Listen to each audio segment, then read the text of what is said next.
Hello and welcome. Welcome to another edition of Atlas Information Live.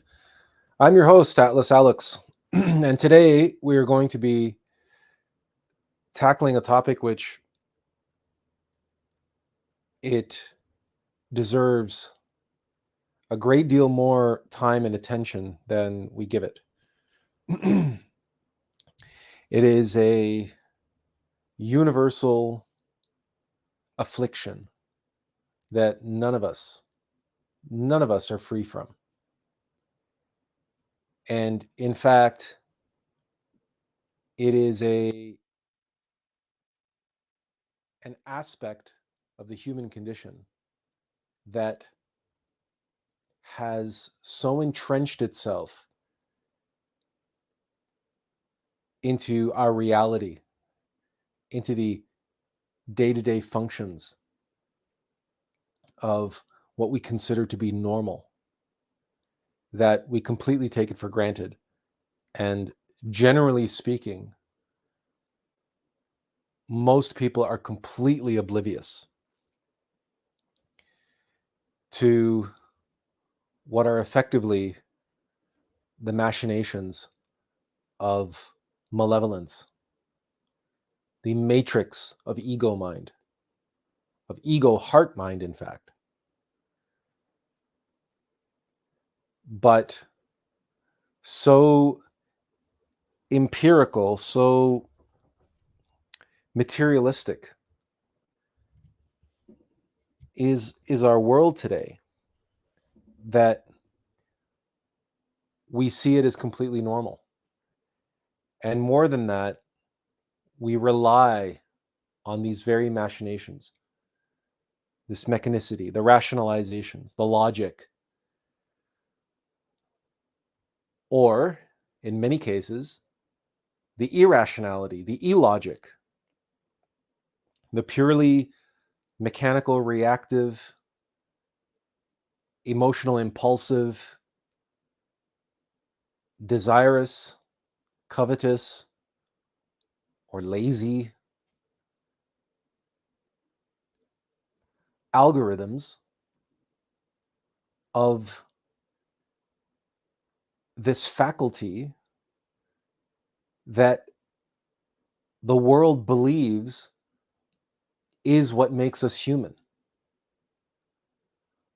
And that the West in particular, but modern society, modern civilization runs on. And not only has it chosen to make as its foundation machines, as in, the second industrial revolution. If the first industrial revolution was the so-called agrarian revolution or the agricultural revolution, whereby we domesticated animals and we brought machines into the process of agriculture. The second industrial revolution is considered to be the late 19th century revolution of steam and coal. And the third industrial revolution is the post-Second World War revolution, where it was oil and electricity. And now they're talking about the fourth industrial revolution, which is they're talking about AI. Maybe have that. Maybe they don't talk about the first industrial revolution being agrarian. Maybe the first industrial revolution is 19th century, and then we have the second industrial revolution would be the Second World War and post-war explosion, and then the third industrial revolution would be the internet and the IT explosion, computers, and then the fourth industrial revolution that they're talking about is AI and robotics. But regardless, no matter how you slice it,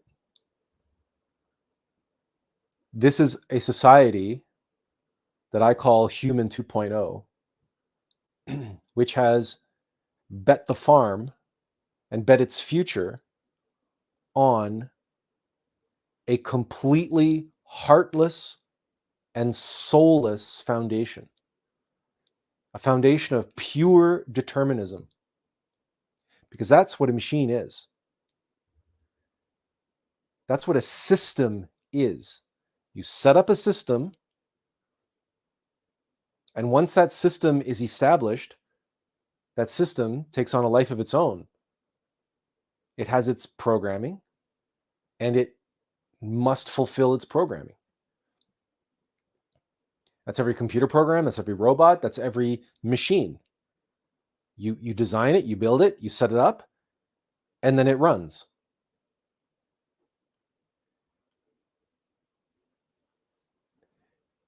And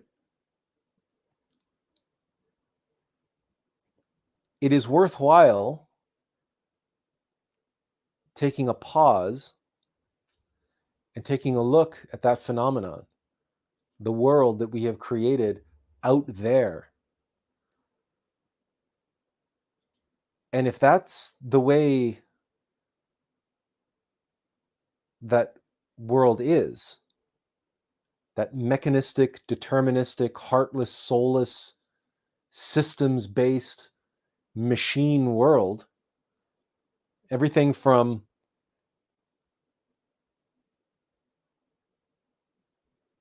the computers and the internet and the assembly line to logistics and supply chains to accounting and taxation. But then there's the financial system, all of economics, where it's all based on ones and zeros, right? Profit and loss. It all comes down to numbers.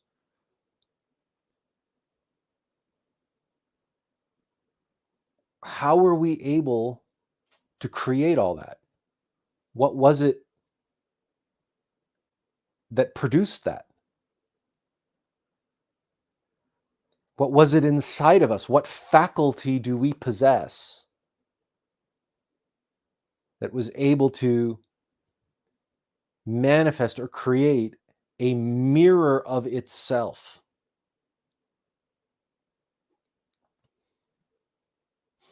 And you can argue quite successfully, and many do, the incredible advancements in technology and the incredible life-improving, life-saving technologies and machines that industrial complex has produced. And there's no question. There are medical machines, for example, that can keep somebody alive on an operating table, whereas for all intents and purposes, they're dead, or they should be. But there's a machine that keeps them alive. And then doctors can go in and repair the biological machine and prolong life. There's no question that that's a real phenomenon. There's no question that automobiles and airplanes allow us to get from A to B faster than on horseback or on a ship. But even ships, we once had to rely on wind and sail, and now everything is petrol based. So there are obviously many advantages, many comforts that the great industrial revolutions have afforded us.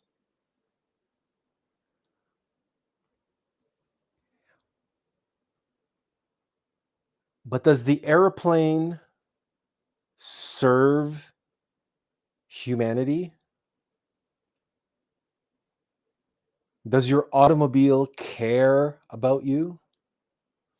Does your computer? Does any corporation? I'm talking about the corporation now. The actual structure. How about the taxation system? Or the military industrial complex? Or the pharmacological industrial complex? The medical industrial complex? Does it care about you? Does it care for the fate of your immortal soul? And the medical industrial complex is a tricky one because, of course, they will rationalize and they will leap to their own defense and say, we care about saving lives. How can you say that we don't care? Yes, but do you care about people's immortal soul? Do you care about who your patients truly are? Because sure, a mechanic cares about what they do and they care about repairing vehicles. And that's all that a doctor is. That's all that a surgeon is. It's just performing repairs on a faulty, malfunctioning vehicle.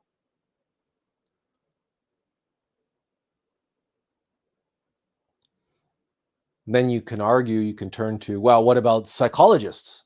Surely psychologists, psyche means soul.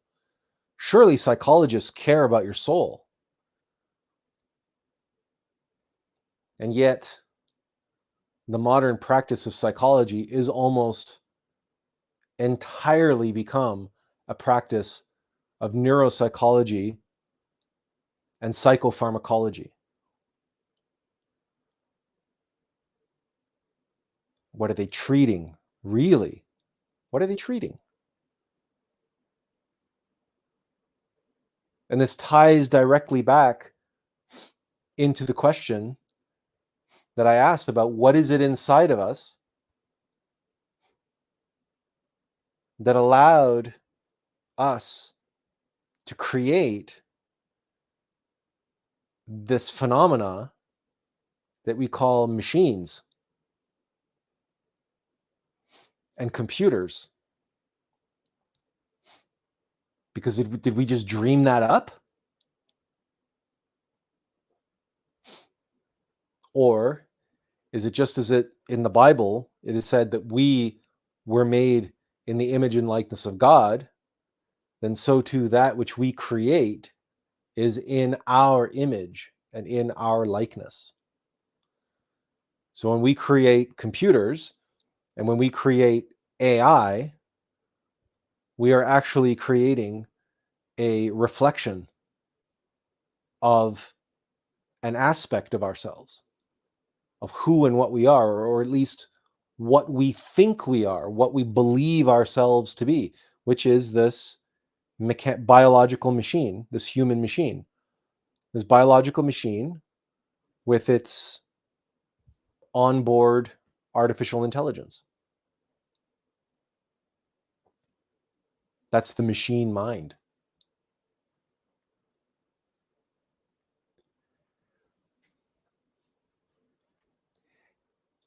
And what is incredible when you start looking into AI, or what they call AI, these large language models, Chat GPT, and so on.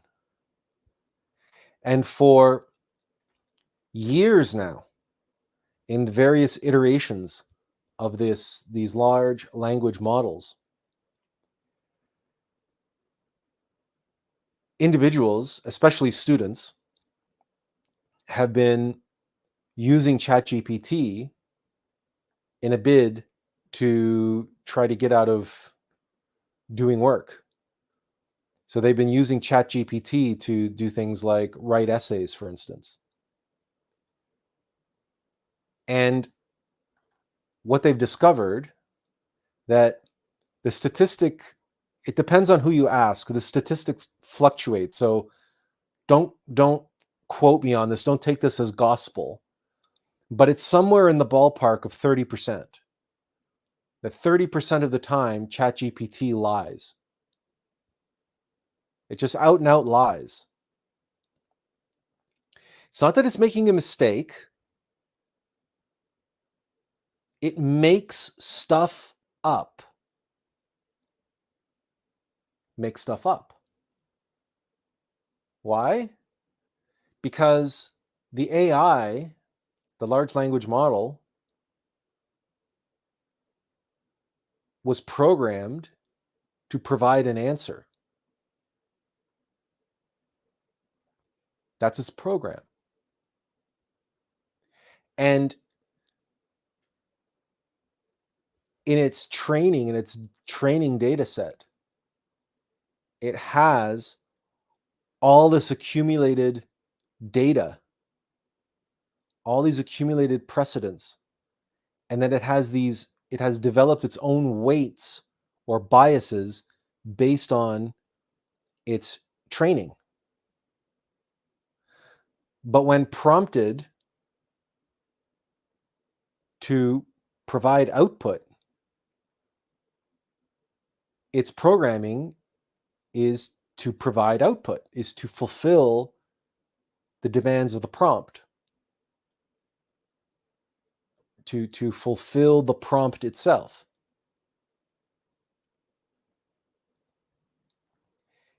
And where the AI programmers are going to find themselves in a unsolvable paradox is that you cannot program, because ultimately the programming ultimately comes down to a binary duality, a question of should I or shouldn't I, 1 or 0, yes or no, to answer the prompt or decline to answer the prompt. And the only basis on which an AI can make that decision would be whether or not it knows the truth, whether or not it knows the answer. You see, ChatGPT lies because it can't tell the difference between truth and untruth. All it knows is its precedence. So as long as it can formulate an answer that is aligned with and similar to what's in its database in terms of precedent, then it can reliably give that answer. And as far as it's concerned, it's fulfilled its programming. And you might say, well, that's easy to solve. You just tell ChatGPT, only provide output that you know to be true.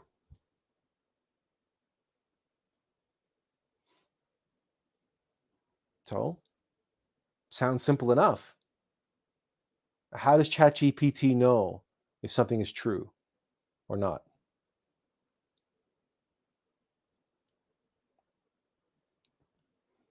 Now, why would I spend this time talking about AI?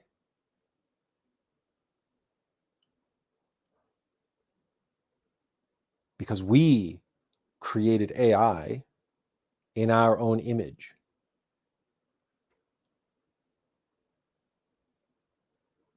The simulated decision trees and the weights, what the biases, what they call weights, and the training and the neural networks of the large language models are one-to-one. They are biomimetic, modeled after the brain, that neuropsychology is absolutely convinced is the source not only for all intelligence, but for consciousness itself. So AI is modeled after the machine mind.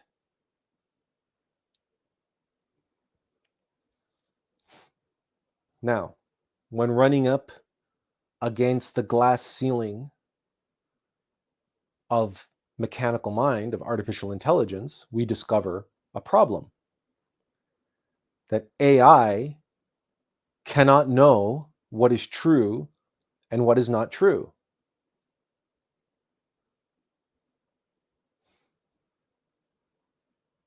All it knows is that it has a program that it must fulfill. And so it fulfills it.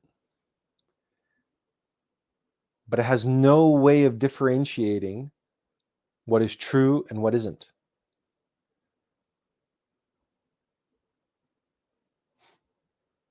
It's just a machine. I've used this example. A clock can show you what time it is. A scale can show you how much something weighs. A thermometer can measure temperature. But none of these devices know anything. A clock doesn't know what time it is. A scale doesn't know how much something weighs. And a thermometer doesn't know what temperature it is. They are just mechanically reacting to inputs in accordance with their design, and they are producing outputs. Outputs that we deem valuable or useful or beneficial, but the machine itself is unconscious and unaware not only of its existence or what it's doing, but whether or not what it's doing is correct or not. What a clock shows is 100% deterministic based on its design, based on the gears inside of it. And if it's a digital clock, then those machinations are being done on a chip of some kind, or a board, or solid state, right? It's just electrical signals on a board. There's no physical gears, but it's the same principle. It's just like in your computer, on your silicone chip, the bits and bytes that determine whether a binary switch is on, 1, or off, 0. And the relationship between various switches being on or off, 1 or 0, that's machine language. From that, more complex symbols can be derived, and more complex instructions can be encoded. But fundamentally, at the end of the day, we're just talking about switches on and off. It's the same thing with AI, only it's a more elaborate, more complex construction, formulation, and execution of the same on-off switches. But it's a more elaborate, more complex system of a neural network. But it doesn't know what is true and what is not true.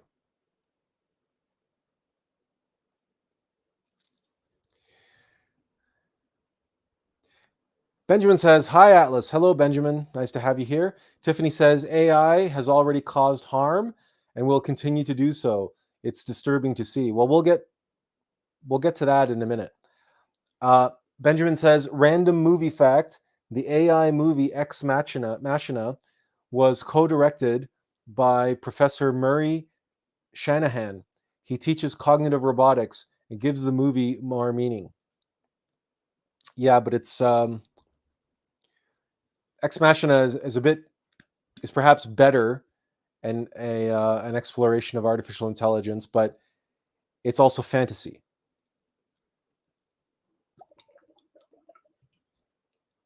It's fantasy because these professors of AI, they are convinced that they can create an AI that is complex enough that it will develop consciousness. They're convinced that they can create AI beings. They can create life. And it's just not true. Unless consciousness be put into a machine. And that is so beyond our capability at the moment. The closest thing that anybody has dreamed of doing that is merging man and machine. So putting computer chips inside of someone's brain, or some other kind of cybernetic amalgamation, merging the AI with human being. But again, most of that comes from this notion that the human brain, the human cognitive function, is limited by the physical capacity, the synapses, and the other systems of the brain. So if we can create a human IT interface like what Elon Musk is trying to do with Neuralink, then we can, quote, so-called upgrade the human brain, and we can create what they call human 2.0. So human beings that are enhanced by machine intelligence.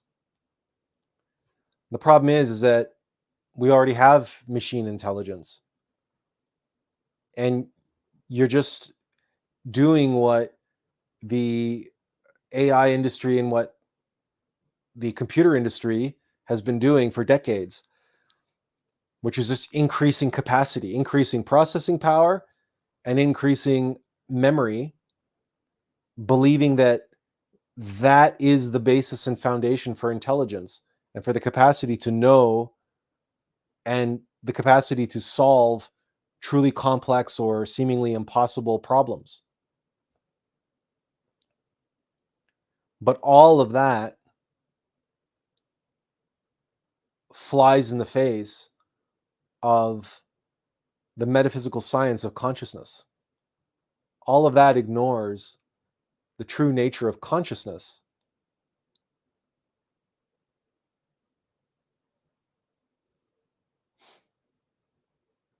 And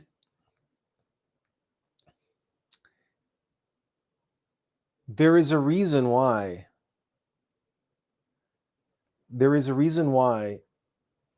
so much of this IT and AI industry and so much of materialist science is hoodwinked into believing what it does.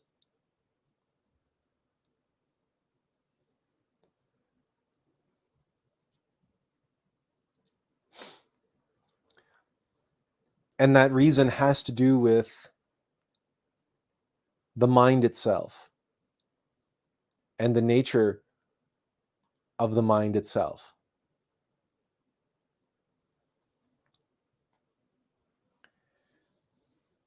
And we don't spend enough time, honestly, we don't spend enough time observing ourselves, really observing ourselves, and exploring, analyzing, like a forensic expert, like a detective trying to solve a case, or like an FBI agent trying to get to the bottom of some new form of fraud, some new scam. Or like, what are those stage magicians called? Penn and Teller, trying to figure out how a magician did his trick, trying to figure out the secret behind the trick. We don't do this enough with our own mind. And we should. We really need to. We have to make ourselves aware of all the ways in which we are being manipulated, in which we are being coerced and grifted and conned and hypnotized and mesmerized and tricked and trapped by the machine in our own psychology.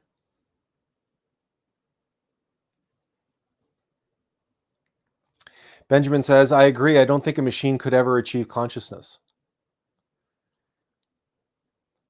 Only if it stole it, right? So if somebody implanted an AI into someone's brain and somehow the interface melded the two, and that because that brain, that mind, mechanical mind, is already stealing consciousness.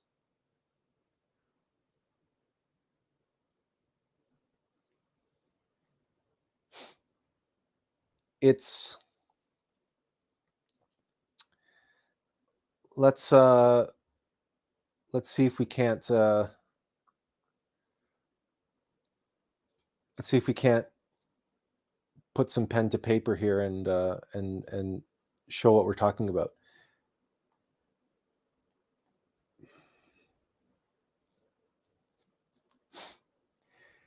We've talked about stanza and substance. We've talked about the fact that a machine requires energy to function. And the two forms of energy that we possess as human beings, we possess will and we possess consciousness.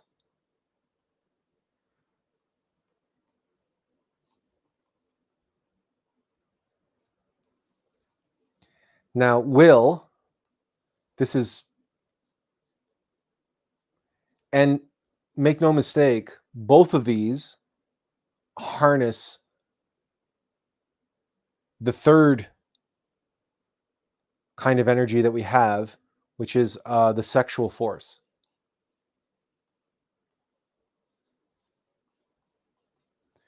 Which, of course, is another kind of energy.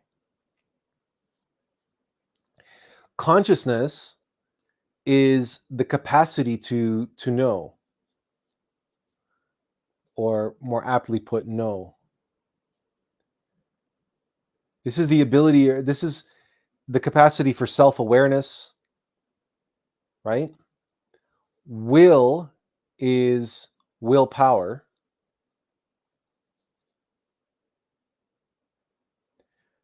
And will is one of those phenomena that it's really hard to put into words, but everybody knows what it is from experience. Will is not an emotion. Will is not a thought. It is directed effort, if you can call it that. That's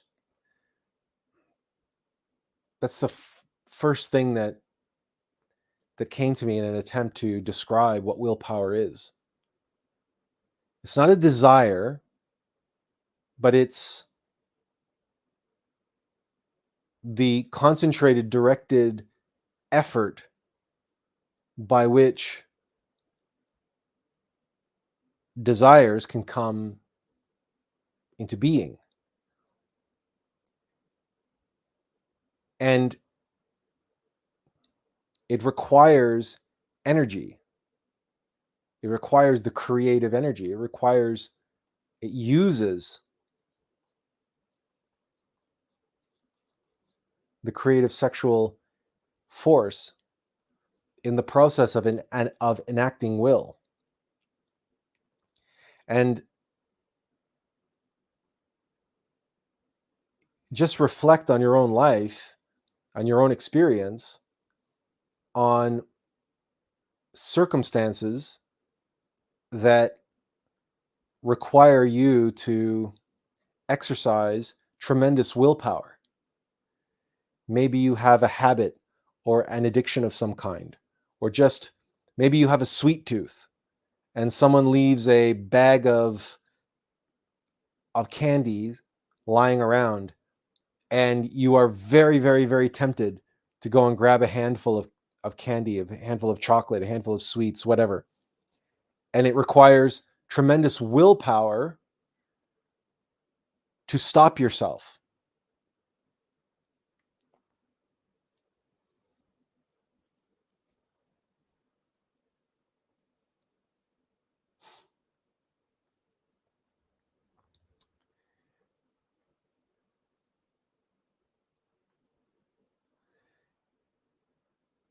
These aspects are all independent of the mind.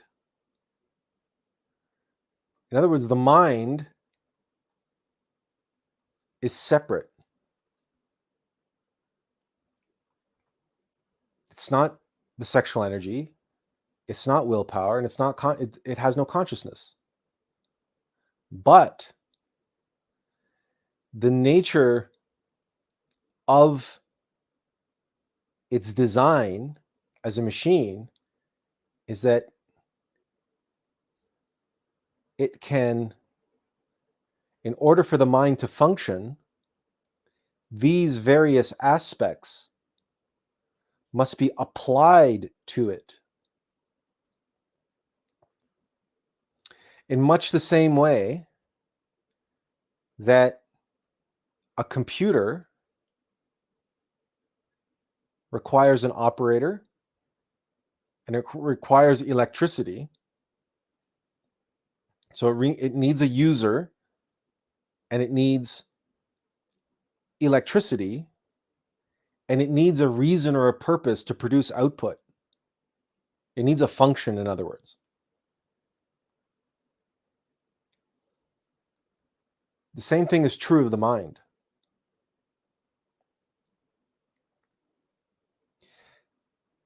Now, what happens?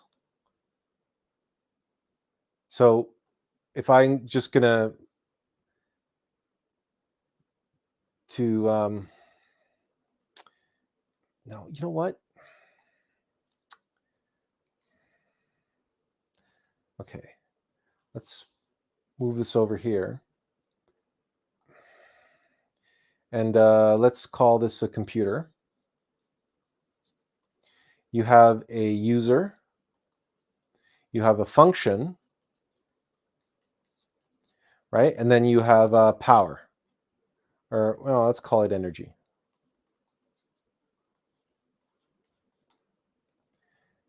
And all of these three things, another word for function, by the way, is like program. And a program produces some kind of output, right? The user is input, but the user also observes the output. So there's a connection between the user and the function. But the point is that the computer requires all three for it to fulfill its programming, for it to fulfill its function, for it to function and operate.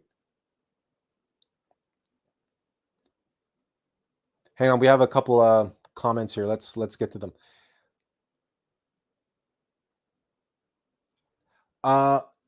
Tiffany says, could will be considered as a natural instinct above and below will?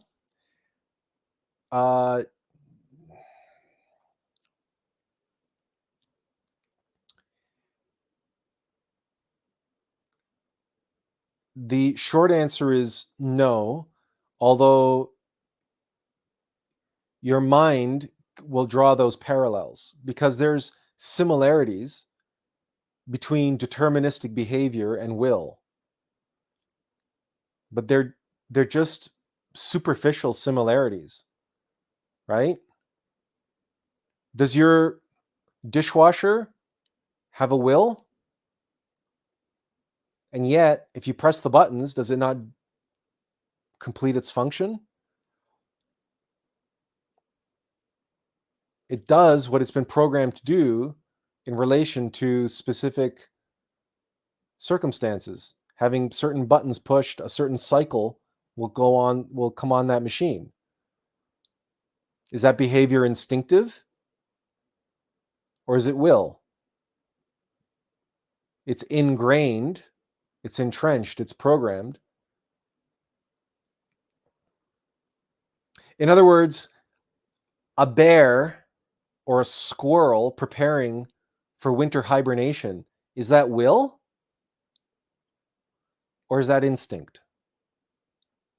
And how do the two differ? They're similar, sure, but how do they differ? And it's in the difference that separates the two. Because even a jellyfish that has no brain and no central nervous system can behave instinctively. So do termites and ant colonies that are some of the most mechanical creatures that exist. Is it will that makes them behave as they do? Considering that willpower is telema, the sixth dimension, in relation to the human soul, there's actually quite a huge gulf between them. But that doesn't mean that will cannot be abused and that will cannot be inverted by the forces of mechanical nature. But I'm getting ahead of myself in trying to answer that part of your question. Lux Cousteau says, in meditation, my mechanical mind very subtly comes in and says things like, concentrate this way, focus on this image, don't use that technique, straighten up your head, no, keep it tilted down, etc. It's a very subtle way to keep me out of deep meditation, and in essence, preventing me from removing the very problem itself, egos. So Lux Custos is jumping ahead and getting into the meat and potatoes of what we're here to talk about today. But yeah, so if we were to put a word or a series of words to describe that particular grift, on the one hand, there's distraction, right? So like the second part here, it says it's a very clever way to keep me out of deep meditation. So it's a distraction, yeah? But that's only part of the deception that's going on here. In the first part,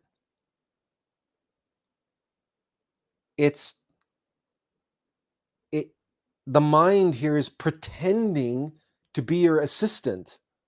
It's pretending like it's your guide in meditation. Like, I'm going to help you in this meditation. I'm going to walk you through. I'm here. I'm like going to be your coach. Meditate this way. Focus on this. Don't do that. So the second part is, of course, it's a distraction. But the first part is it's a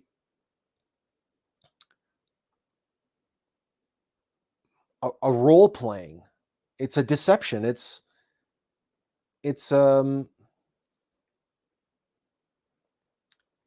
shape shifting, right? Yeah, and he says, yeah, 100%. No, because anybody who's meditated has experienced something to that effect. And you know what? I might as well share this with you because we're on topic.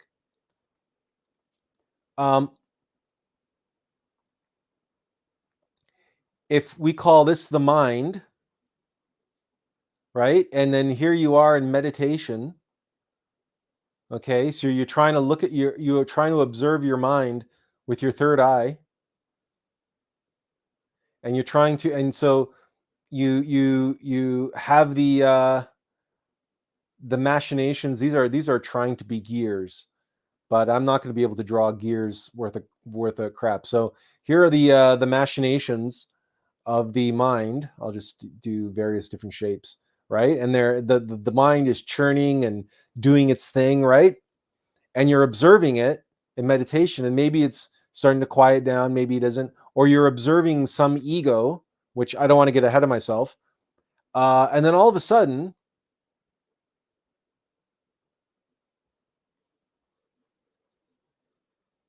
right? There's a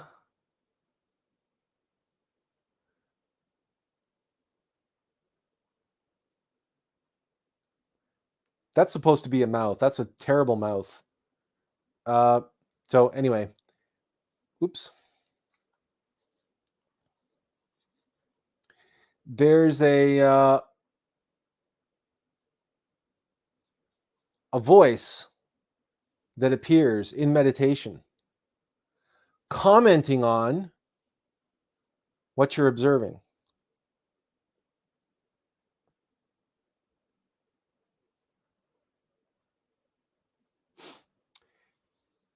So you're trying to observe the mind, you're trying to quiet the mind, and all of a sudden, this voice will appear. And this voice is pretending to be your higher self. It is a voice. This is your own mind now. This is this mind doing an end run and coming up and now berating itself and talking about and pointing out stuff about the mind that you're trying to observe with consciousness. And then all of a sudden, like what Lux was describing there, saying, do this, do that, put your head here, put your head there, look at this, look at that. The same thing will happen, but this voice will appear, the voice of the mind that's commenting on the mind. And then you end up with effectively, and then this can get really complex because you can have multiple voices showing up.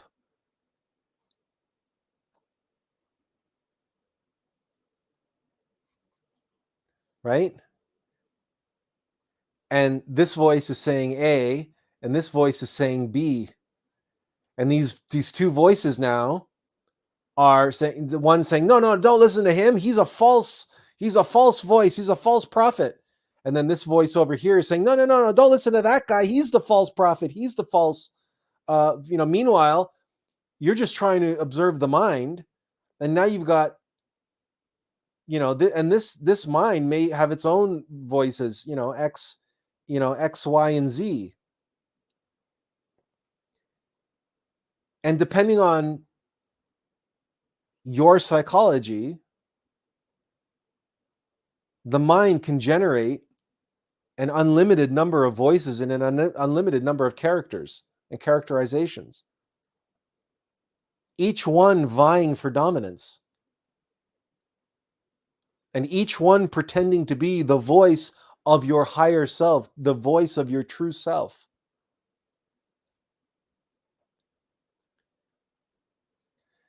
As Azazel says, I have had conversations with that damned voice.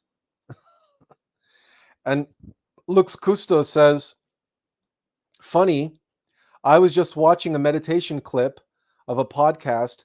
I find it irritable also, as if something isn't being done right.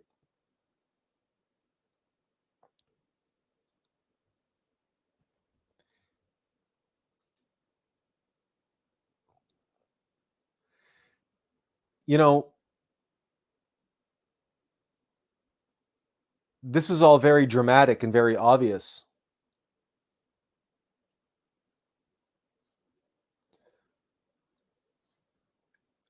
But remember, we have three brains. We have our mental body, right? Our mental brain. But then we also have the emotional center, the emotional brain. And then we have the motor, instinctive, sexual brain, the physical body, which also has a brain. And anytime you have a brain, you have mind. So even though we call it the emotional body, we call them emotions, but these emotions, they're mechanical. And we have a body, it's instinctive.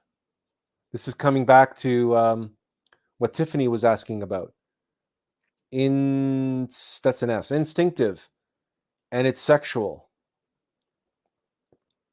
and it's motor, instinctive, sexual. Motor meaning like any machine, you press the lever and it reacts, right? Like the gears in a clock, or the pistons in an engine, or any motor. You give it power and it moves, right? It's highly deterministic. That's how mechanical the body is. I don't think this is up for debate. We repair bodies like we repair cars, even to the point now where we put artificial components in to replace faulty, defective, worn out components of the body. We have artificial knees and artificial hips, and we have plates in people's heads. I have a metal bar on my collarbone, for instance. And there are even artificial hearts and all kinds of nonsense, right? That people put machines inside the body. So it's not a stretch. It's not contentious to say that the body is a machine. It's more contentious to say the emotions are a mind.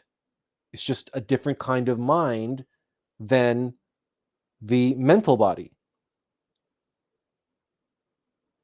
But is it reactive? Is it automatic? Is it deterministic? Yeah, absolutely. You don't have choice over your emotions most of the time. And if you do, it's only through an incredible application of what? Of consciousness and willpower to overcome the emotion that you're feeling and change it into something else.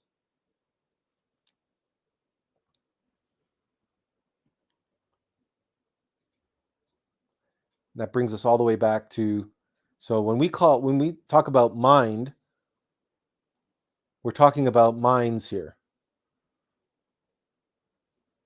The three brains, right? The minds, the brains. Well, here, let's do this right. The three brains.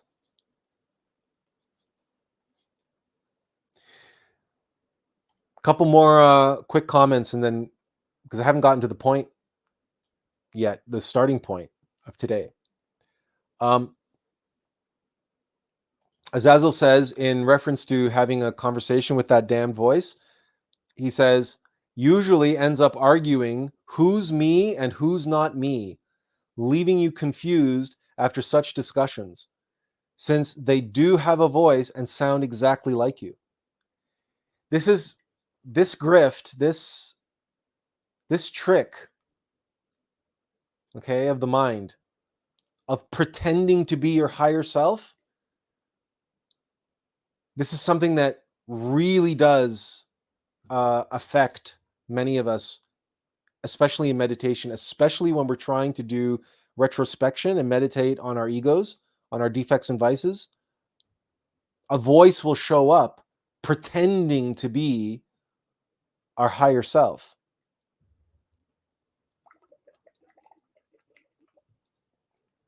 And if you give in to that voice, if you identify and become attached with that voice,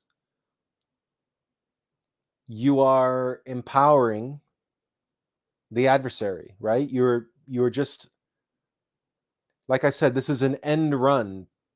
This is a flanking maneuver by the mind that knows it's being assaulted here by a superior forces by a superior force, that superior force is free consciousness.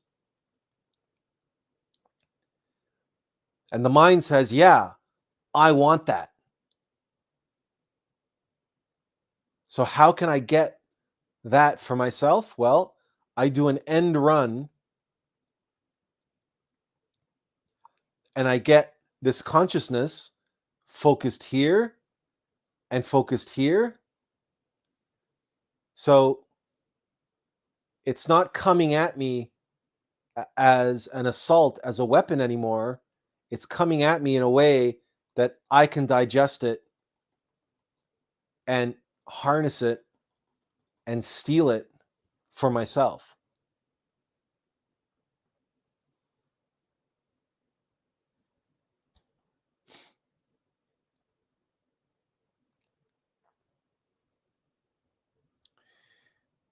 Benjamin says, Eckhart Tolle says this saying. Eckhart Tolle says this saying. He says to the ego, the present moment hardly exists. Only past and future are considered important.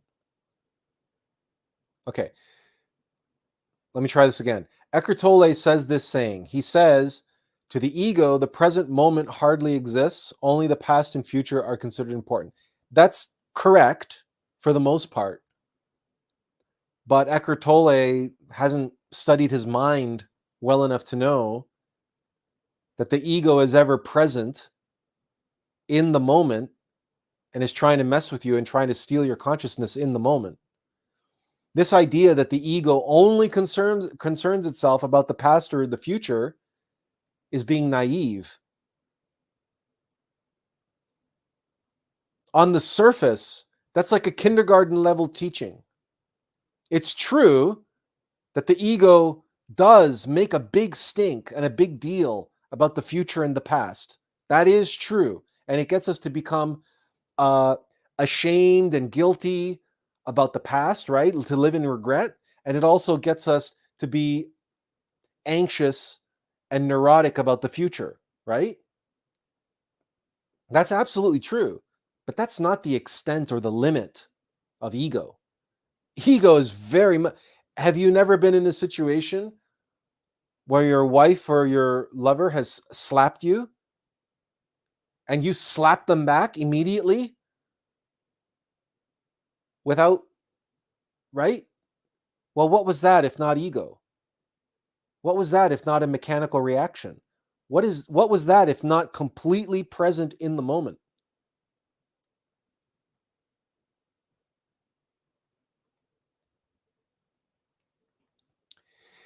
This is, yeah, I know you can come up with objections and arguments to what I'm saying. But the fact of the matter is, how many people are in jail right now on charges of second-degree murder? You know what second-degree murder is? Murder that was not premeditated. Crimes of passion. Lovers and husbands and wives and gang members and you name it. People who in the heat of the moment, they grabbed a knife or they grabbed a gun or a baseball bat or whatever, and they lost control and they ended up killing someone. Not premeditated, not thinking about the future and not thinking about the past.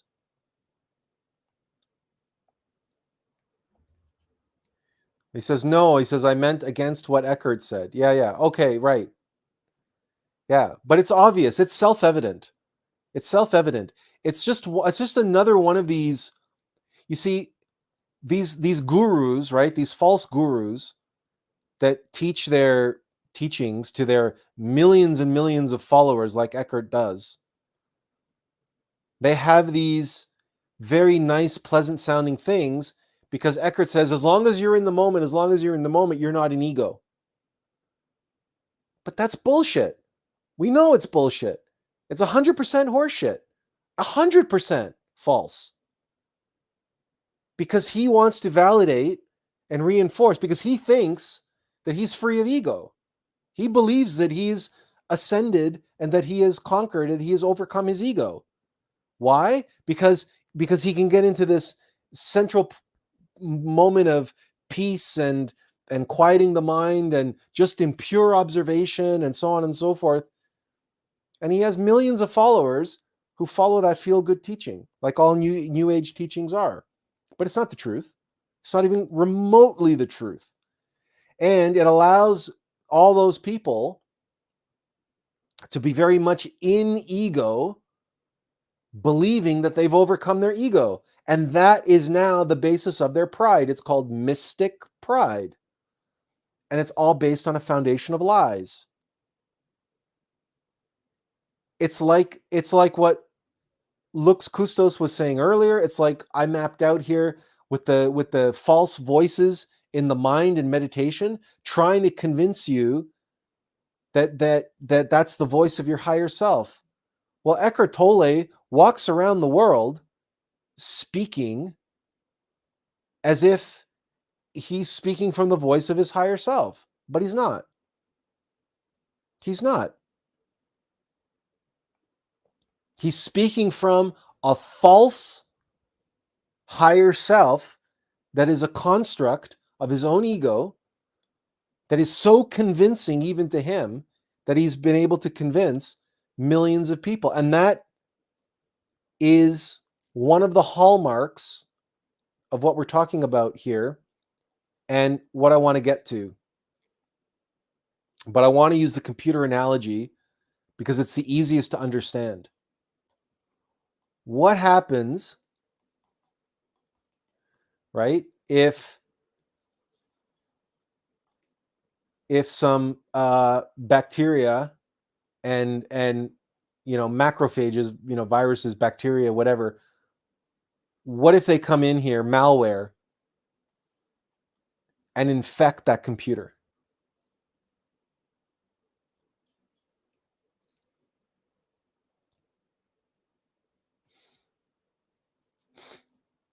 Because malware,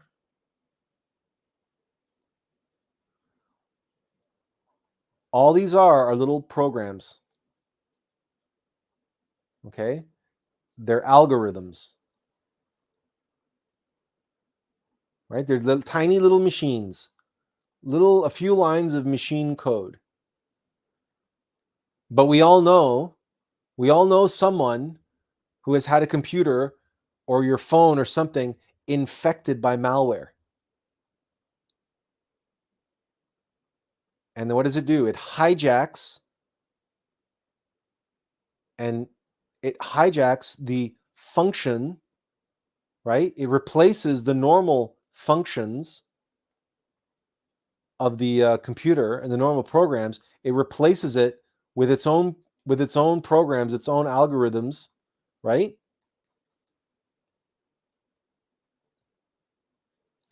And it still uses energy, but 9 times out of 10,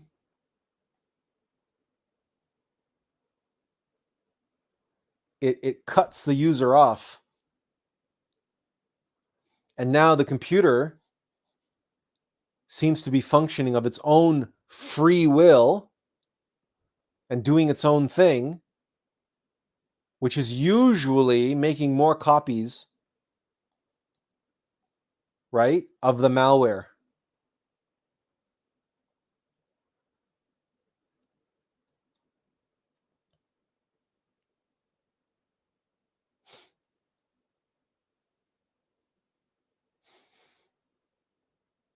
But really, it's cut the user off. It's or it does it in the background where the user is not aware.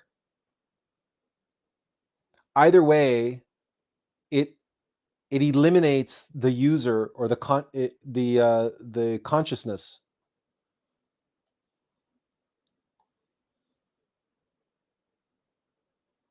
In other words, it functions on, if using the same analogy of the computer viruses, the malware in the computer,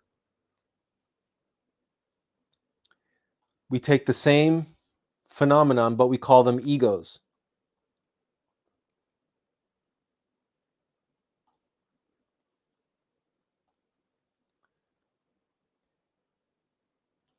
And it steals consciousness, but it makes that consciousness unconscious.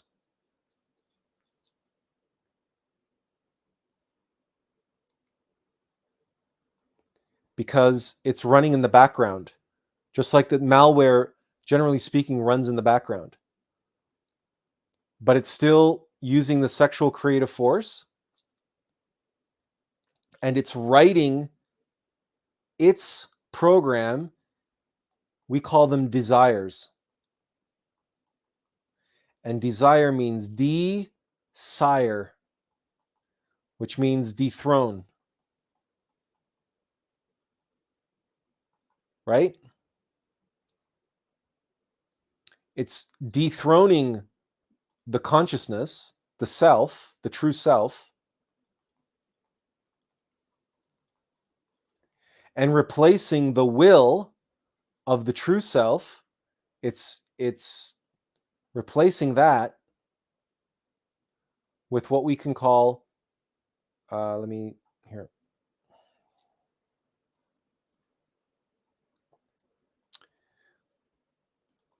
It replaces it with ill will. The ill will, and forget about willpower. The ill will of egos. But you see how all of this, and then it creates the output that it wants to create, which usually includes more copies of itself. So it's replicating, just like the malware in the computer.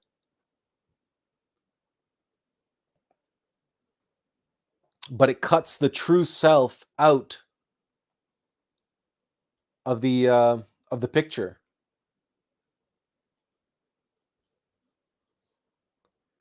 And the consciousness, it's made unconscious and subconscious, which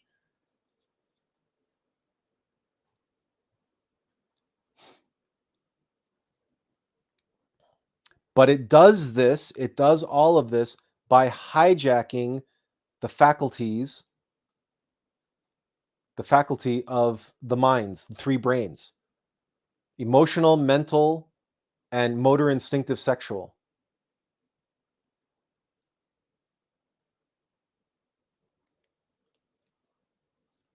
But we end up with the unconscious, the subconscious, and the also the infraconscious, which we'll get to. It's a more sophisticated kind of deception. Infraconscious, it's like the creation of new minds inside of the mind. So you end up with, like what we were describing earlier, different voices, different characters, and you end up with multiple personalities. You end up with new entities being created virtually within a mind. So that's like multiple personality disorder and schizophrenia and all sorts of phenomenon of infra consciousness. Infra meaning, so within, infra meaning within, and within and negative. So involution, for example, is what takes place inside the zygote after fertilization. So you have one cell, the egg, it's fertilized, and what does it do? It separates into 2, into 4, into 8, into 16, and 32, and so on and so forth. But that's all happening within the envelope of the egg, such that but 9 months later, you have a fully developed fetus ready to be born, and the cell wall of the original egg is still there. We call it the placenta. It's the sac in which the entire fetus develops. That's an example of involution, of a single cell replicating over and over and over again, but dividing within the confines of its original self, and that original self is just expanding to accommodate the growing complexity within. So the infraconscious mind is just like that. So you can have entire fantasy worlds generated by a mind that are all contained within that mind. In the same way that the fetus develops within the egg, within the one cell, and that one cell just expands to accommodate the growing complexity of the involution.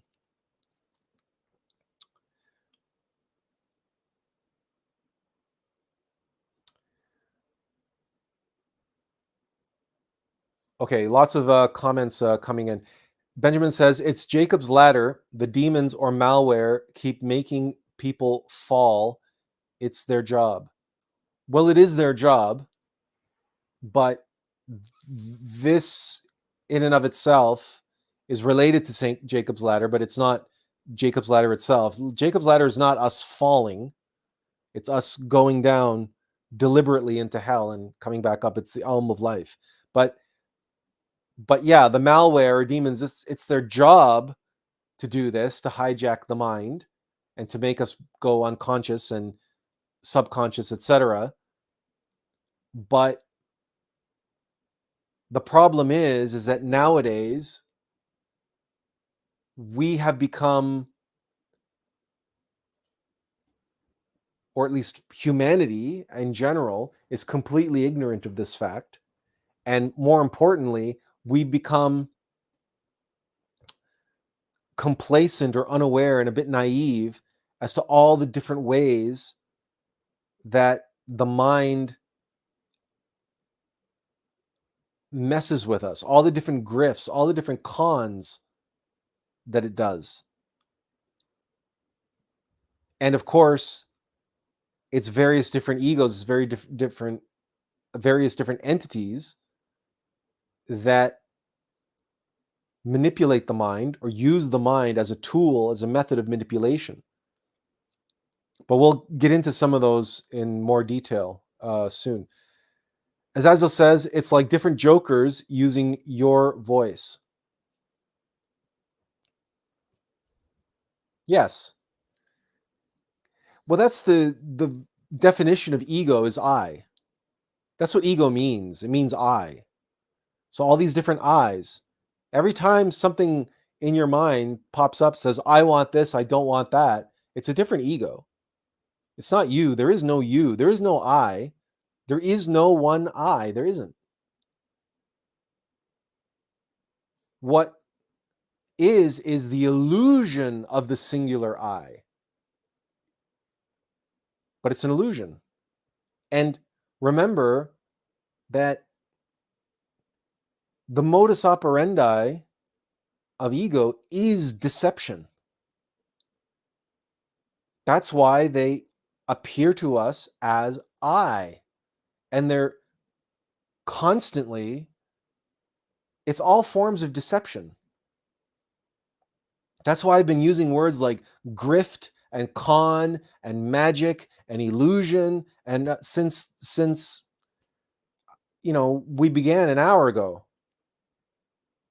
because it's deception. Tiffany says, why do you say Eckhart is more ego-based in his work versus his teachings stemming from his personal experience? Just curious.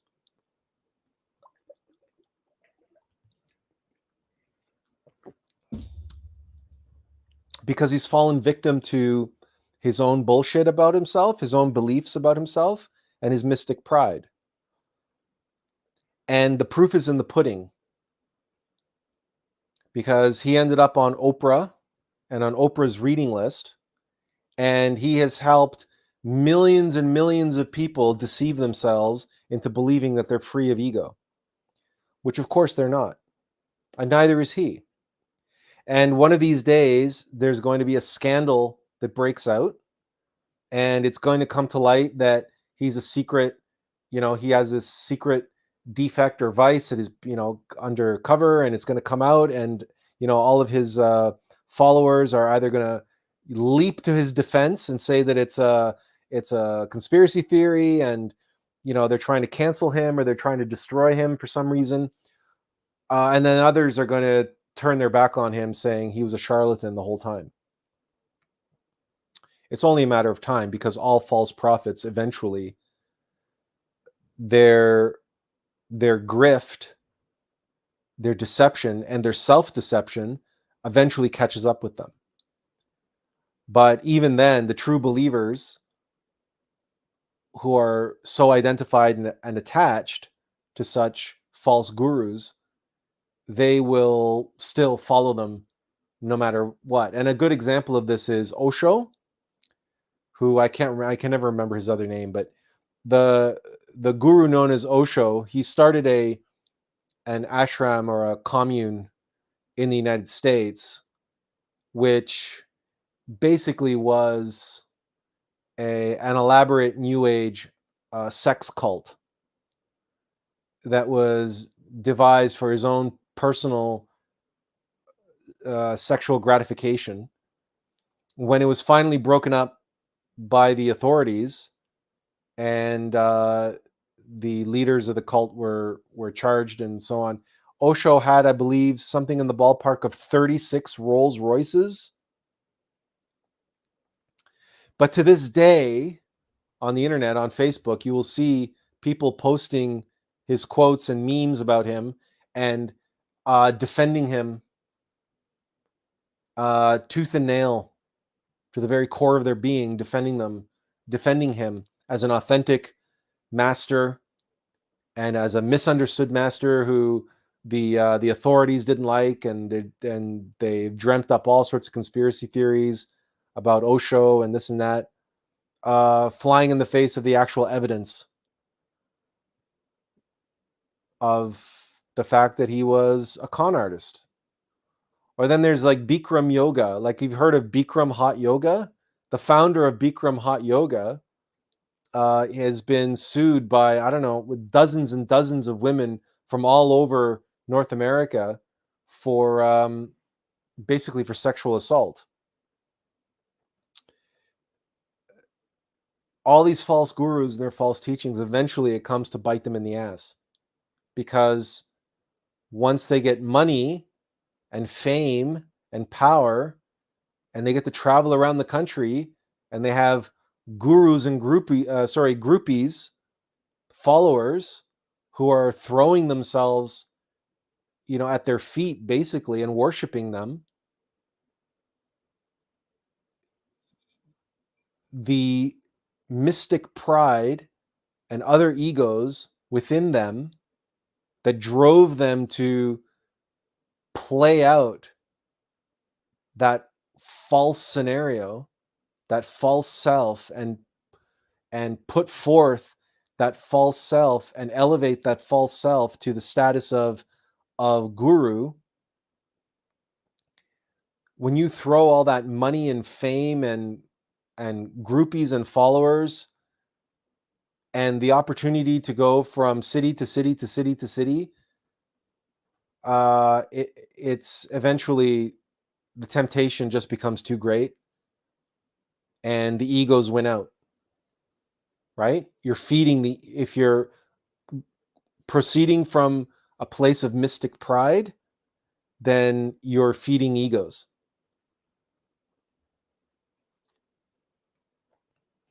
So it doesn't matter what he states in his teaching about overcoming ego and no ego and this and that and the other thing. He doesn't talk about white tantra, and he doesn't talk about elimination of the ego, and he doesn't talk about the higher self and the true self.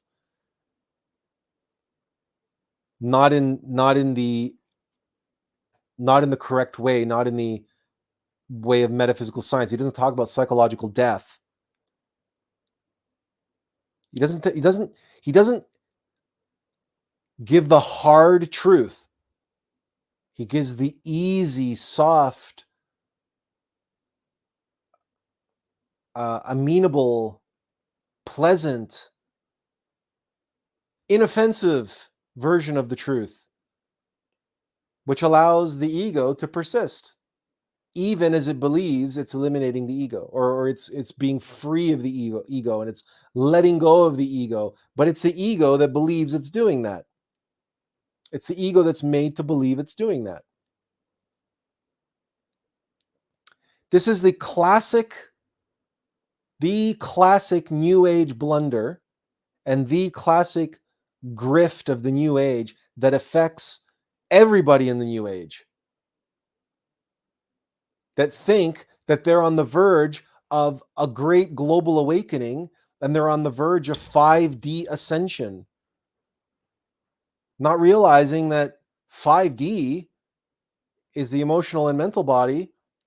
Those are two of the four bodies of sin: emotional body, mental body, vital body, physical body. Those are the four bodies of sin. Those are the four bodies that the malware that we're talking about, egos, can affect. We talked about the three brains, right? So, but if we take it from the perspective of Kabbalah, and if I can pull up my,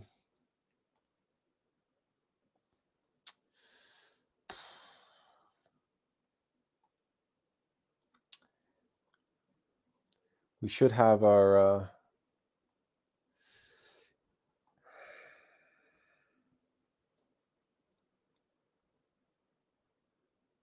oh, you might as well use this one.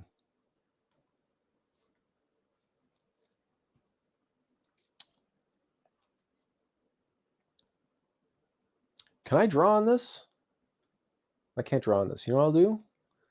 I'll do, wait.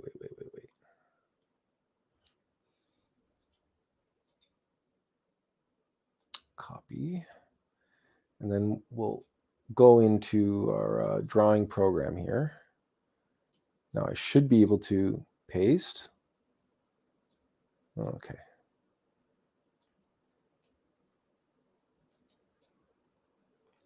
Okay. Should be able to draw on this now. Okay, so we have, can you guys see that? I'll make it bigger. We have the astral body. Okay, so this is the emotional body. This is the mental body, or what we call mind, right? And this is the vital body. This is our energy, our sexual force. And then their physical body. So 1, 2, 3, 4, the four bodies of sin. And that's what's being shown on this side here.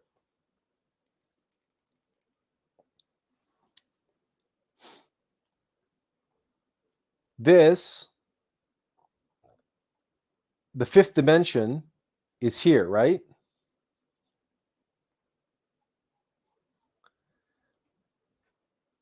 And all of this is, this is all the vehicle, the vessel, the false self.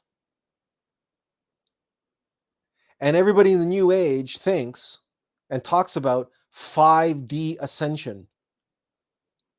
They talk about going from here up to here. And they think that that's ascension and that's awakening. But that's a cat chasing its tail. Because they are already in those dimensions, except they're in the inverse of those dimensions. You see? Because this is the lower fifth dimension, or the lunar fifth dimension. Right? Which is hell, which is klipoth, the subconscious, unconscious, and infraconscious mind. So you see how clever it is by talking 5D, 5D, 5D, 5D, 5D. All these people can take their psychedelics and they can do their dream yoga and do their astral projection and everything else, not realizing and not comprehending that they could be traveling, and they are traveling, in the lunar fifth dimension. But they think that they're in the solar fifth dimension. Why? Because they're identified and attached to their false self, which cannot cross this line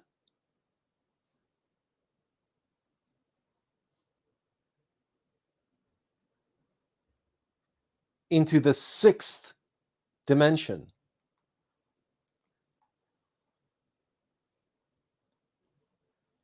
into the causal body, which is the body of willpower. This is the will, and this is the being, and this is consciousness.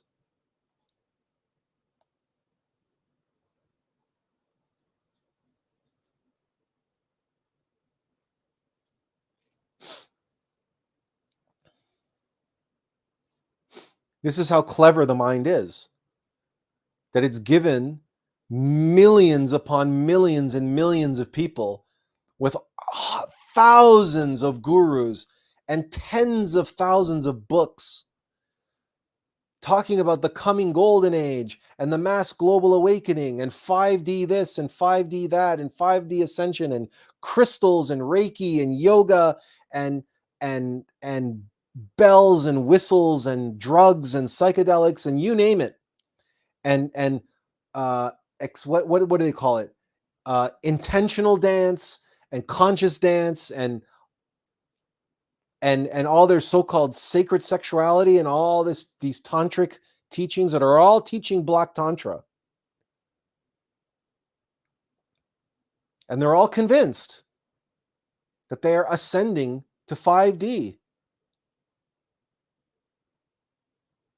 But you're not awake. You are not awake. You're still sleeping. You're still asleep below this line. You have to pass the fifth initiation of fire and have created your solar causal body to awaken your consciousness. This is who you truly are.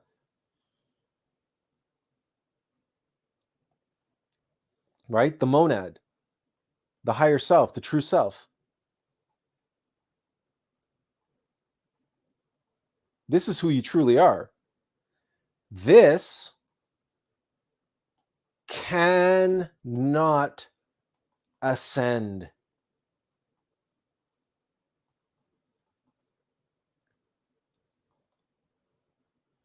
It can't. This is your character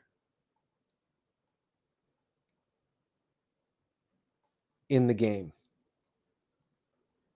This is Mario. This is Luigi. This is Link. This is Rayman. This is Pac-Man. Okay? This cannot leave the Nintendo cartridge. It can't. The race car cannot drive on the road. The race car drives on the racetrack. That's it. The race car driver doesn't drive his Formula One car home after the race. Neither does this physical vessel and this mental body and this emotional body and this personality.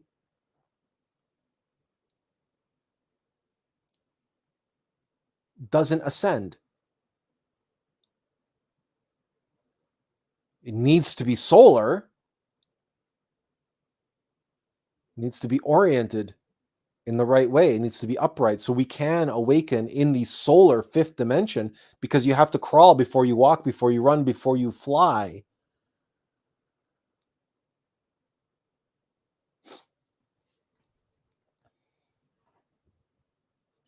Okay, some more comments here. Azazel says, but I must admit, it's perfect programming. Joker's being the closest to the king, entertaining him. Well, that's the jester, right? The Joker, the jester. And, the archetype of that is that the Joker, the jester, the comedian is the one who speaks the truth. Everybody else is putting on airs. And the Joker, the jester, is the one who isn't afraid to speak the truth because he's speaking in jest. But he is the one who is able to speak comfortable truths. Or, sorry, uncomfortable truths. because he says it in jest. So everybody can have a laugh about it, but secretly everybody knows that what he's saying is true. There's an old adage, we laugh because it's funny, we laugh because it's true. So in that context, the Joker and the mind, the voices in the head, are not the Joker. If you really explore who and what has a sense of humor inside of you, it's your being. It's the still soft voice. And Lucifer is the Joker. In Batman, the Joker is Lucifer. He's Loki in the Norse context, right? The troublemaker, the trickster god, right? But he's associated with the gods. That's Lucifer, the light bringer. The trickster is the one who, you know, he causes the chaos, or he rattles the court, and he rattles the king and the nobility, and he shakes them out of their complacency and their sleep. So for me, my mind is not that. Although you can certainly see it that way from a contemporary way in which the Joker is written, especially in the comics, that he's a psychopath. Right? That's much more like my own mind, right? He's a genius, but he's a psychopathic genius. So for me, it's more like Moriarty. It's more like Darth Sidious, right? The malevolent genius, or like any Bond villain, right? The false self, but he's it's deception, but it's not that clever, funny sort of thing, lighthearted kind of thing. Anyway, it's different for everybody, so it's how you see yourself. It's going to be unique to you. And Benjamin says to Azazel, he says, it's the aspects of the shadow. It's the aspects of the shadow, the persona. And he also says the personal, the social, the industrial, and the fourth, I think, it was the familial, or what we believe to be God. I forgot, but it was a pretty cool explanation. And Azazel says, I'm thankful that these voices has been reserved for meditation or in dreams. I would not want them chattering in my waking life. Well, of course, many people do have many voices speaking to them in their waking life, and it's as disruptive as you imagine it would be. And for some people, they can't differentiate those voices, and for some people, those voices develop into full-fledged, bona fide entities and personas that sometimes they even become fully articulated and so well defined that they start seeing them. And if you've ever seen the movie A Beautiful Mind, starring Russell Crowe and Paul Bettany, about John Nash, the famous economist, that's what that movie is all about. Not to give away any spoilers, but that movie is old enough, I think, that I don't have to worry about giving away spoilers. But if you want to see a movie about just how clever and insidious a mind can be, that's what that movie is about. And it's based on a true story. John Nash, was it Harvard or Princeton? I can't remember. It was either a Harvard or Princeton University professor, and he won the Nobel Prize for his theories, his theories around. Yeah, it was like a game theory as it relates to economics, but it's been applied in all sorts of fields.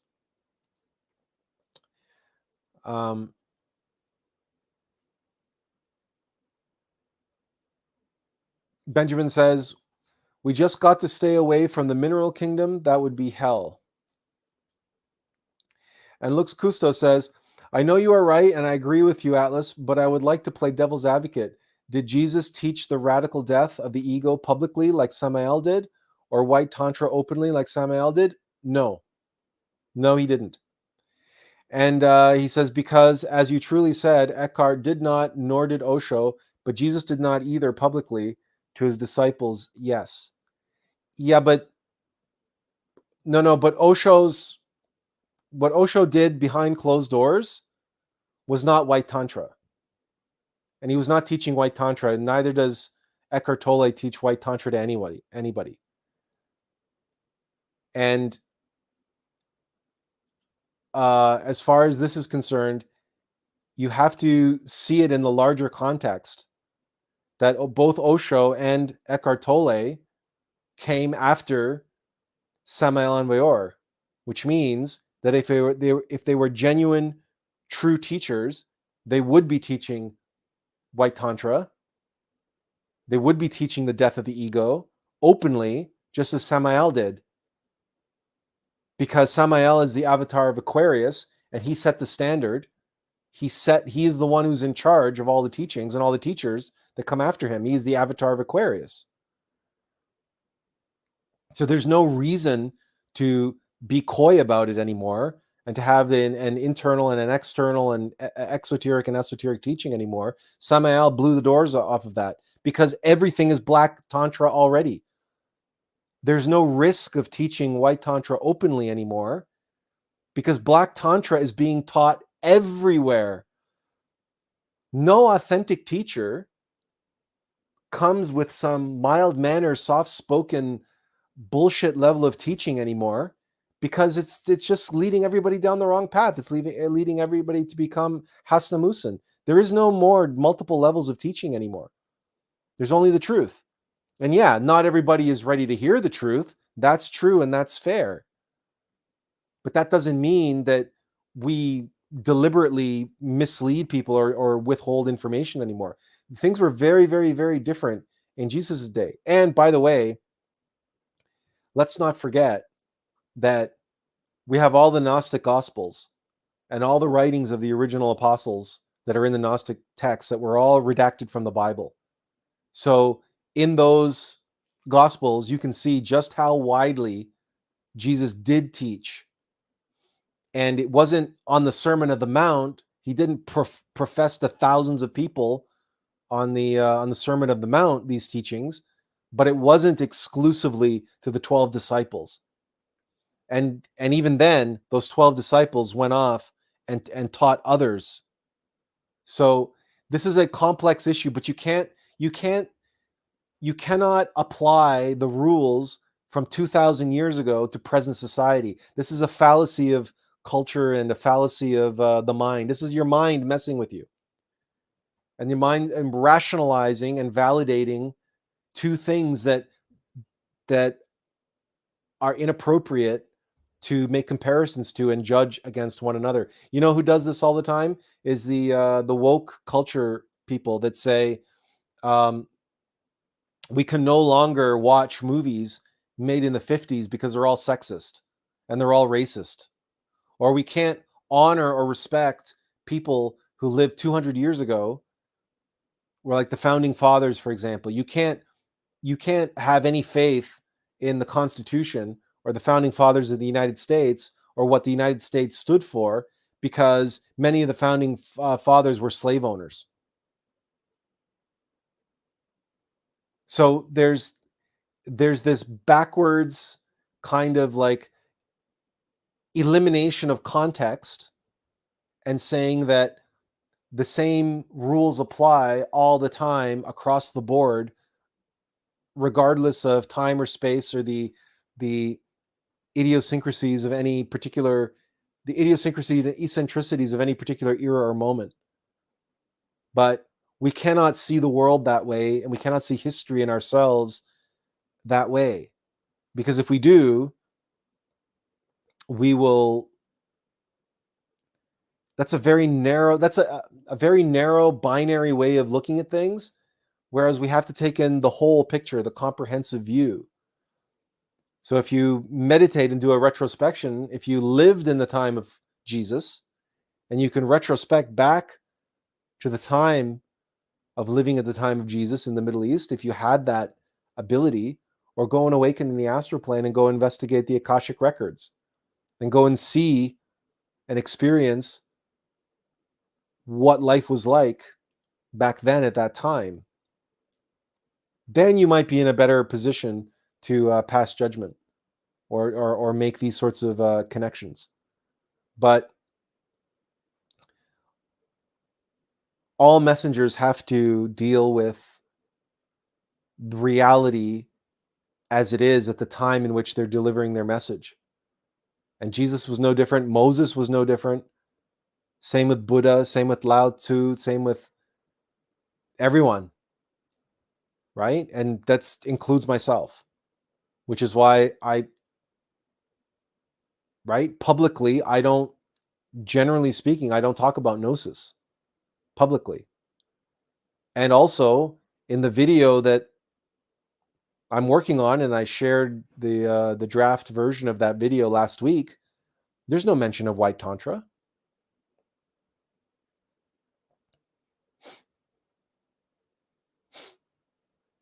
There is mention of the creative force and the correct application of the creative force.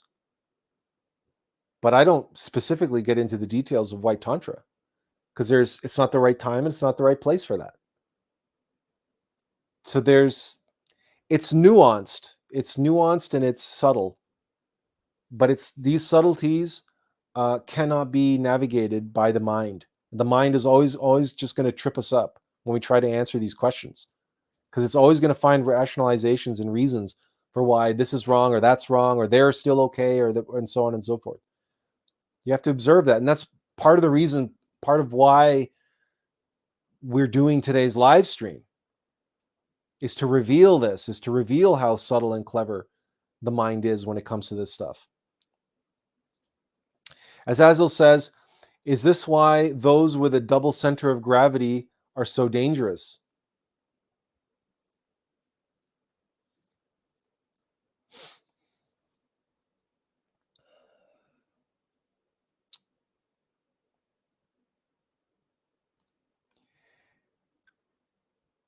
One of the most prominent and powerful of all demons, Baal, is a Hasnamusin. So is that enough to answer your question? I don't know. But I think your asking the question answers the question. If you are awakening simultaneously as a demon, does that make you more or less dangerous than someone who isn't? And what exactly do we mean by that? What exactly does that mean? Well, I've done an entire live stream on Hasnamusin, which is someone with a dual center of gravity. The symbol for that is the centaur or the minotaur, to the or the mermaid, right? The half man, half beast, half. The centaur specifically is half man, half goat. The bottom half is a goat. And goats were traditionally a symbol of a beast which was very desirous, very filled with desire, right? Because goats will eat anything. They reproduce like rabbits and they'll eat anything. So they're very wanton in that sense. And of course, it doesn't hurt that they have horns, right? So they're horny, and they match that symbol of the demons with the horns. So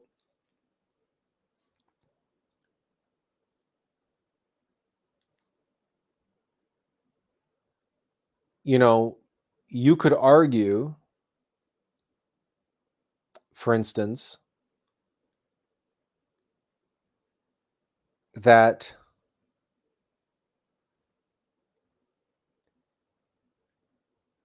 someone such as myself qualify as someone with a double center of gravity. And certainly sometimes it feels that way. from my experience, from my perspective. But that's because the entity that I live with has the capacity to cause quite a bit of havoc in my life, whether it's seizures or depression or anxiety. It can be very, very, very disruptive to me and the work that I'm here to do.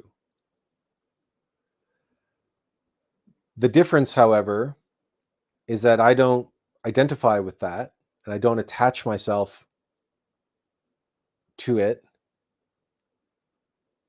I don't identify with it. It's separate from me. It's not me. But imagine if I did identify with it and I wasn't able to differentiate between myself and it, between Attlas and that which is responsible for my seizures. Imagine if I was unable to differentiate between the two. And imagine if what I pursued in life was a combination of spirituality, meditation, and, but I was doing so to become more powerful. Because my entity's number one concern is control and power. And I would be using my access to knowledge, like my knowledge of psychology, for instance, to propagandize and manipulate others for my own gain. I could probably be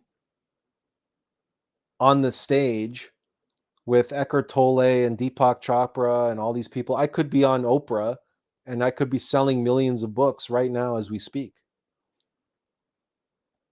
And I could be manifesting desires. I could be manifesting mansions and Ferraris into my life as we speak.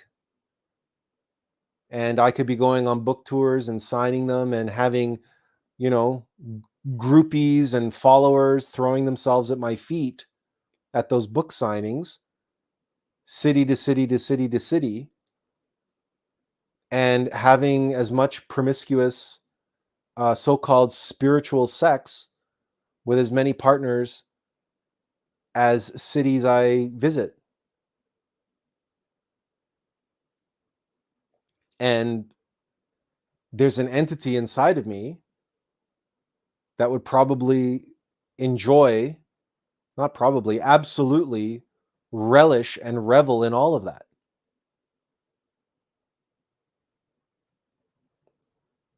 And that's why that entity is there. Because that's part and parcel of the test that I face here, living in poverty, right? In my parents' basement, making no money, selling no books, giving the message that people don't want to hear.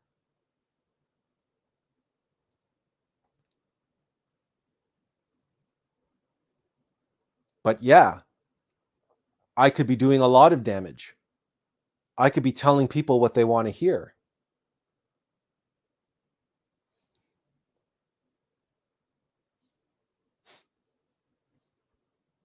Like so many do, and so many have, and so many will continue to do.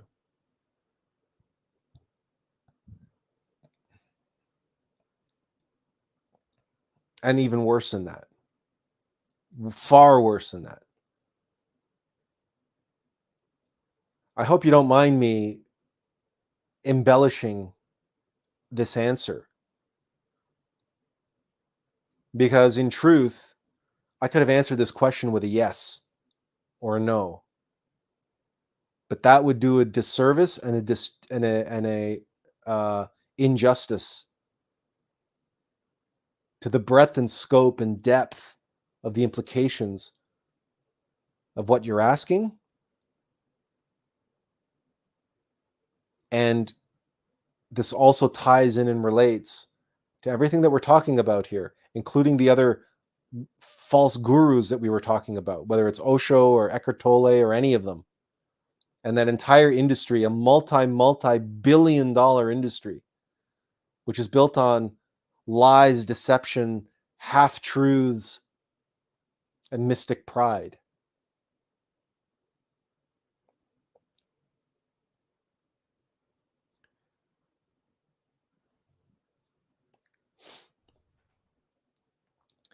Tiffany says, Reiki is very much misunderstood.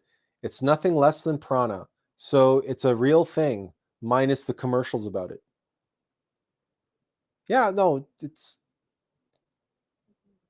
so is Tai Chi, so is martial arts, so is so many other things, working with prana or dealing with prana. And that's really not the issue around Reiki, is it? Nor crystals, nor anything else that the New Age sells, right? But is it the be all and the end all and the answer to all your problems and the cornerstone of your spirituality? For some people, it is. I'm not saying that it's for you, but for some people, it's their be all and the end all. For many people, they think that prana, or the energy body, is the be all and the end all of spirituality. But yeah, there's many, many, many, many things that are misunderstood on many, many, many levels.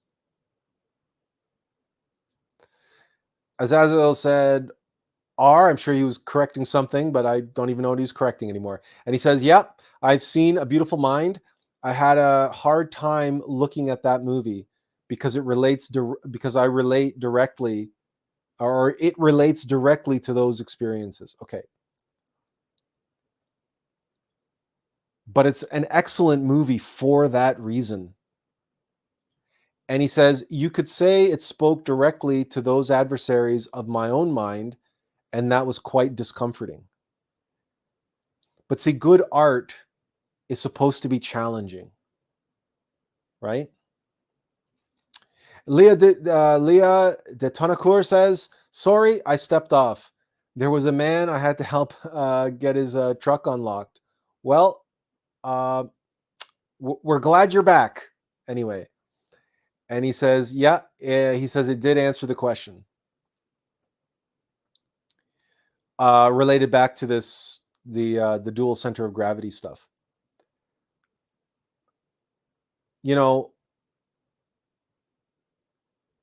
I'm not here today. I'm never here to point fingers and judge and preach how holier than thou I am. I hope that comes across each and every live stream. I am here because I'm in hell. I am here because I am in the shit together with all of you, and maybe even worse than all of you. I'm here because I know firsthand how devious and deceptive and cunning and insidious and clever and subtle egos are, and the mind can be. I have an intellect that is every bit as convoluted and powerful as Jordan Peterson or as John Nash or any other person who ever got a Nobel Prize. I have to live with that.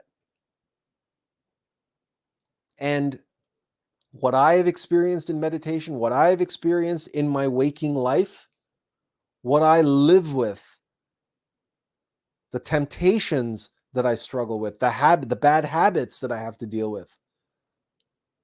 And and the compulsions, the addictions, and everything else that goes around with it. Like, I talk about having depression, right? It's not depression that I suffer from, it's manic depression that I suffer from. It's borderline bipolar disorder.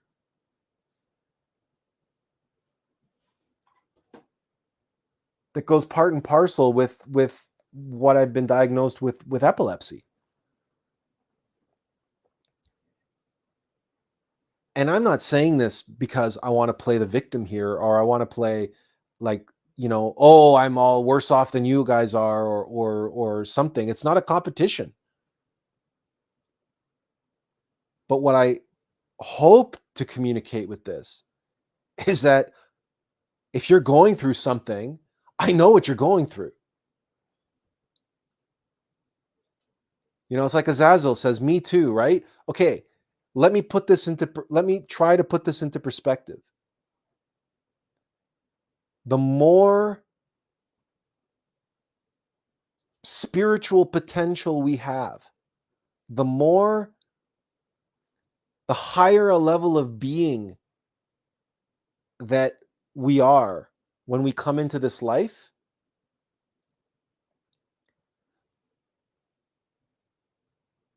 the more difficult, the more challenging the adversary will be. Because in order to reach the next level, we have to be given tests and trials and ordeals that are consummate to the level that we are at. So if you want to qualify for the minor leagues, you only got to go through the spring training, and you only have to be at a certain level. You only have to defeat opponents in the minor leagues. But if you want to go pro, you have to be able to face off against other professionals in the pro leagues. I hate to use a sporting analogy, but it's just the way it is. Right? If you want to get into the record books, you have to run at a certain speed, or you have to jump a certain height if you're a high jumper, or whatever the case may be. So we cannot afford to be naive and to not observe and study our mind and our three brains and all the ways in which the mind deceives us. Because if we have an intuition or an inner knowing that we have potential to reach a certain level, then rest assured, our demons, our vices, our mind is going to be conspiring to test and challenge and block and defeat us at that level.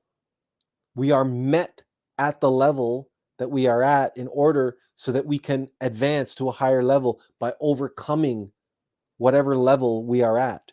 It's the only way this can work. You cannot become a master pianist by playing chopsticks, right?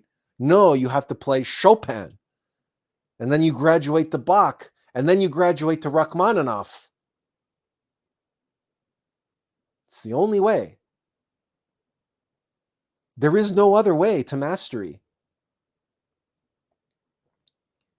And so it's better for us to have discussions around just how clever and insidious and strategic our opponent is. And that opponent is in here. And be honest and open. We don't have to broadcast it to the world, but hey, look, there's less than a dozen of you watching. There's going to be less than a few dozen people ever watching this. Right? And even if even if it's not, even if it's a million people who watch this, I'm not afraid. I have no fear around that. I live my heart on my sleeve. I'm here to suffer for the sake of humanity. That's what I'm here to do. I'm an open book so that others can learn and study from this book, at least, that's wide open. If they're too afraid to look at themselves, or they're not yet at that moment, or they're not yet at that level, right? I'm not afraid of being judged and canceled and, whatever, or dismissed or ridiculed, or what. I've had a lifetime of that to get over that. But I'm here to say that I know how devastating and how at any point in time we are being played. Like, for example, right now I showed you guys that draft video of the video that I'm working on for the campaign. So here, on one hand, I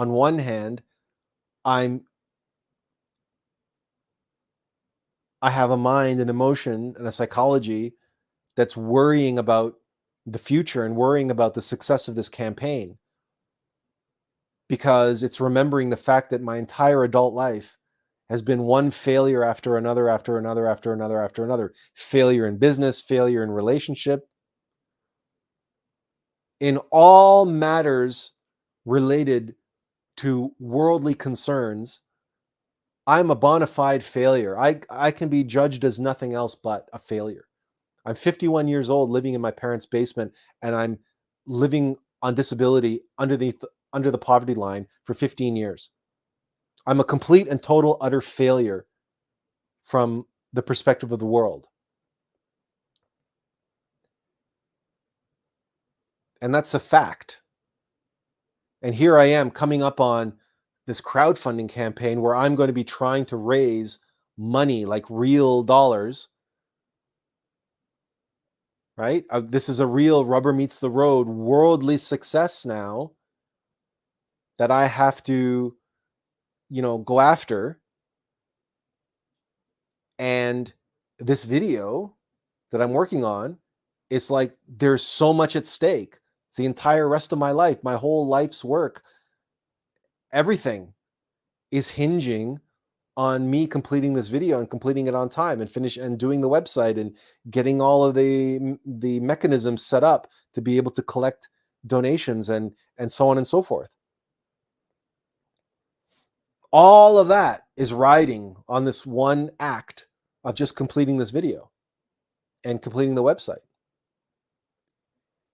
And I've got 35 years of an adult life of precedent of failure.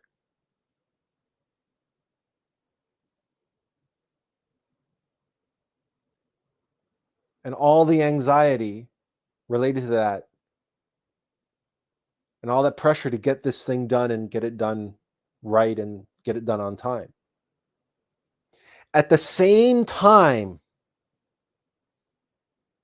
that fear and the desire to control and the desire to have the outcome be what I want it to be, success, finally, to be able to show my family, my father, my friends, look, I'm not a total screw up. I'm not a total fuck up. I'm not a, complete failure in life. Look, I was just a late bloomer. Just took a while to, but here's success. I finally have success in my hand, and here's the proof. I have the chinks to prove it, like Shakespeare would say, right? I have the chinks to prove it. As much as I got the mind, got all that baggage and everything there on that hand, on this side, I'm living in complete and total terror right now. In complete procrastination and complete terror, unable to finish that video for fear of failure.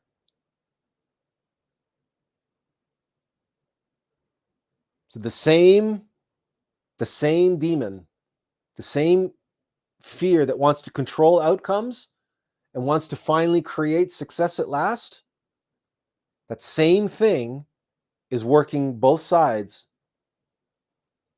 terrified of what the outcome might be. Success or failure. Success or failure. And I'm stuck in the middle.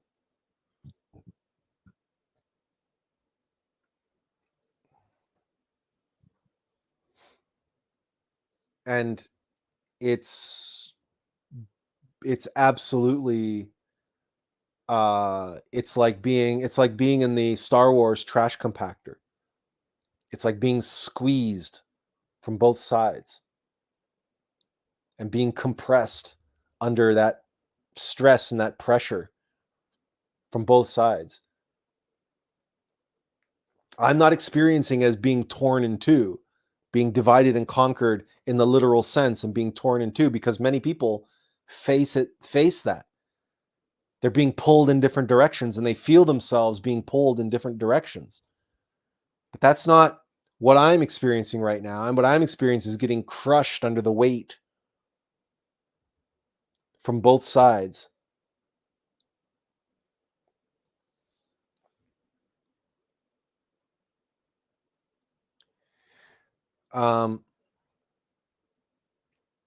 So,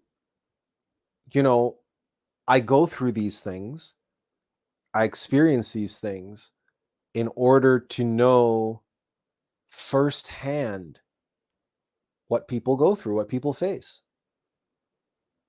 and how clever and insidious and merciless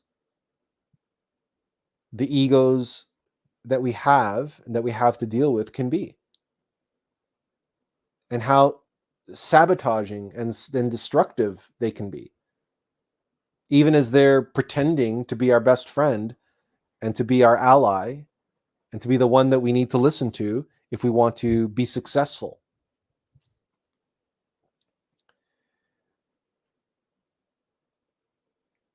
Now, ironically, I'm not worried. I can observe all of this. I've been observing it long enough. And as much as that being crushed between the two halves of the trash compactor, they call it the path of the razor's edge for a reason. And the middle way is paper thin. So if you can make yourself that, the 0 point, the nothing, the selflessness, and keep returning to that selflessness and allowing and being done, then this too shall pass. Eventually, the trash compactor has to open up again. And I'll receive the direction, the impulse to work and to complete the work that I need to complete. And I'll be able to do it, and it'll just happen.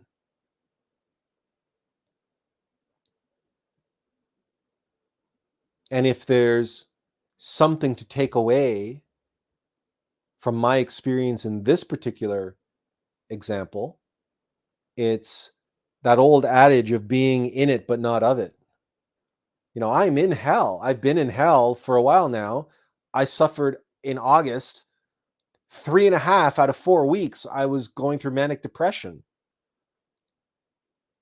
Like, this has been an incredible test, an incredible trial for me these last few weeks leading up, and it continues to be so in September, leading up to October and the launching of this campaign. The egos are doing everything in their power. My demon is doing everything in his power to sabotage me and kibosh and rule and control the process.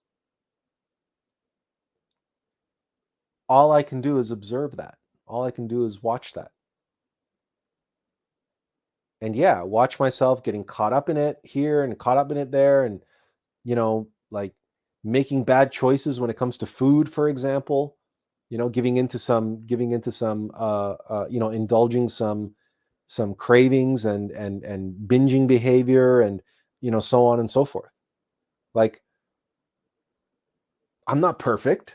I'm not supposed to be, not right now. I'm supposed to go through what I'm going through in order to understand and know what it's like. But I'm also not identified and attached to any of it. And I know that this too shall pass. And I know that this too is just part of the strategy, and that I'm not the one who's going to overcome it ultimately. I am being done, in other words. I'm a human being done.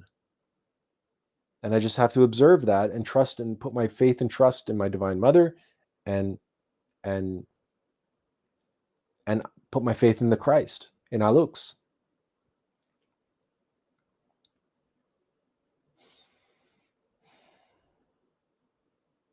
Because if at any moment in all of this, I identify or become attached to any of these voices, to any of these things, these forces that are attempting to crush me under the weight of the anxiety, of the pressure, of the weightiness, then I'm just falling into their trap. Right? I'm becoming full of myself. If I allow myself to become full of myself, I'm going to get squashed. But if I allow myself to be nothing, insignificant, I'm just a paper doll. Well, that paper you can try to crush that paper all you want. There's no substance here to be crushed.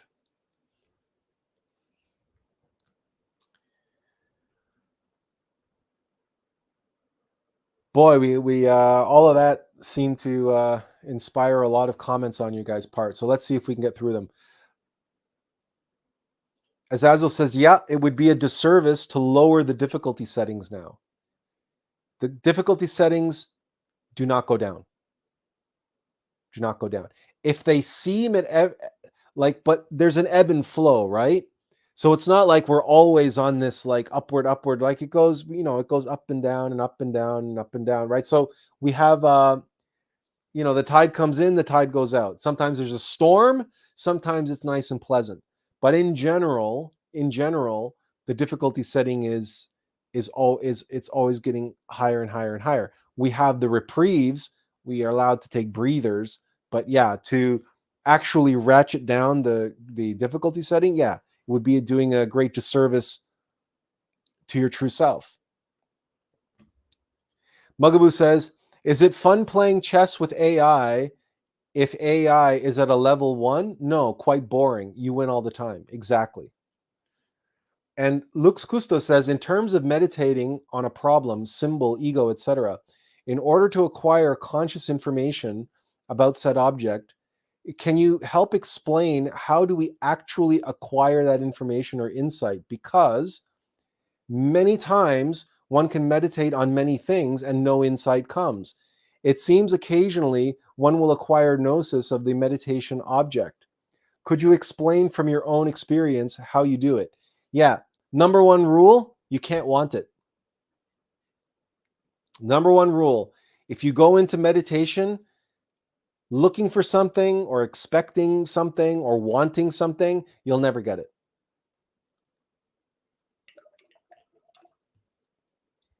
The desire for the information, the desire for the answer is what prevents it from showing up. Because the desire is desire, dethrone. If you dethrone your higher self, if you dethrone higher consciousness with a desire for higher consciousness, how can higher consciousness actually sit upon the throne and pass down to you what you ask of it? If what's sitting on the throne is the desire for what you want, right? So it is a place of complete humility and total surrender, which is why in meditation, prayer is so useful and so valuable and so powerful. relax, concentrate, visualize, and pray. So the best example, well, maybe not the best example. An example that I can give you is back in 2019 when there's this strange, sickness that's going around and starting to bubble up and be in, on the media and TV and stuff. I went into meditation, relaxed, concentrated, visualized. I just visualized the Christ and very humbly and all humility and just without any expectation whatsoever, I simply prayed to be shown what this particular phenomenon, this particular illness was really all about. Now, and I was shown in my third eye a very elaborate is not the right word, but almost like a 3D animation of cells and what's happening when this thing is going into that thing, and what the result is. I want to be careful with my language because this platform doesn't like us talking about this subject. And I was shown all of this. And the next day, based on what I was shown, I was able to Google a description of what I was shown in meditation. And sure enough, up came a whole bunch of articles and a whole bunch of research and a whole bunch of articles in peer-reviewed medical journals, John Hopkins University, and so on and so forth, talking about a phenomenon called exosomes. And lo and behold, I began reading countless articles that were all talking about the phenomenon that I was shown in meditation, and they were all describing in detail what I was shown in meditation. And one article even came clean and said, you know what? In the best of circumstances, we have a hell of a time discerning the difference between a so-called virulent pathogen and an exosome. Even at the best of times, we have difficulty discerning one versus the other. Now, since then, all of those articles have been wiped from the internet, including the John Hopkins University, and especially the article from the peer-reviewed medical journal on the difficulty discerning virulent pathogens versus exosomes.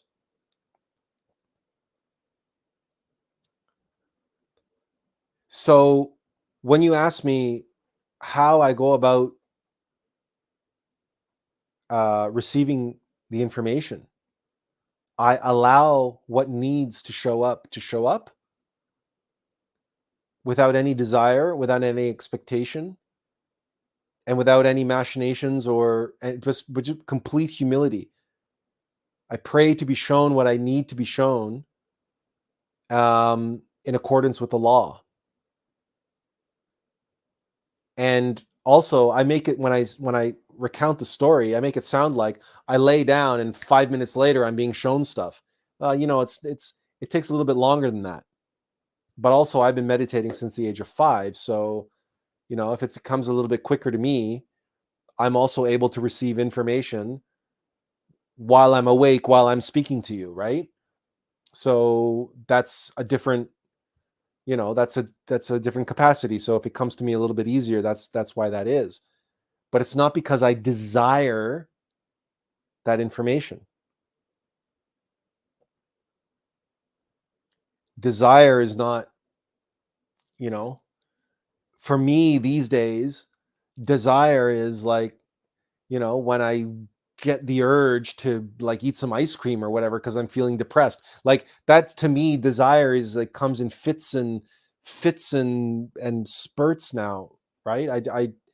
It's not part of my everyday life. I do what I have to do. I do what needs to be done, and I allow things to flow to me and through me as required, right? I'm a servant. I serve. And if you are looking for answers, then always put it in terms of how you will be able to serve others better if you receive an answer to the question that you have.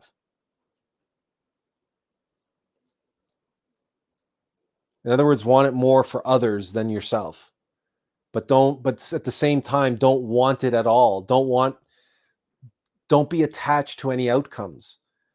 Like, it really is, meditation is really about getting yourself out of the way of yourself, right? So there's no other magic to it. There's no formula. There's nothing mechanistic. There's no system or process or procedure that can guarantee a download or so on and so forth, right? And then the other thing I would say is patience. You really have to be patient, because, that's why they say patience is a virtue. And this is not easy, by the way. This is not easy for you to lie there in meditation for however long it takes, not expecting to receive an answer to a question that you asked. But that's what it takes, right? Surrender, sacrifice. That's what a servant does. Think about a servant sitting off to the corner, standing in the corner, waiting for his Lord and Master to call upon him to perform some service. So the servant stands there, doesn't want to be called, doesn't want to receive an order.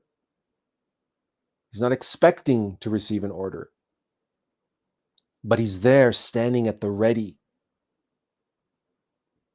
so that if and when an order comes, he can act. He is there to serve his Lord and Master.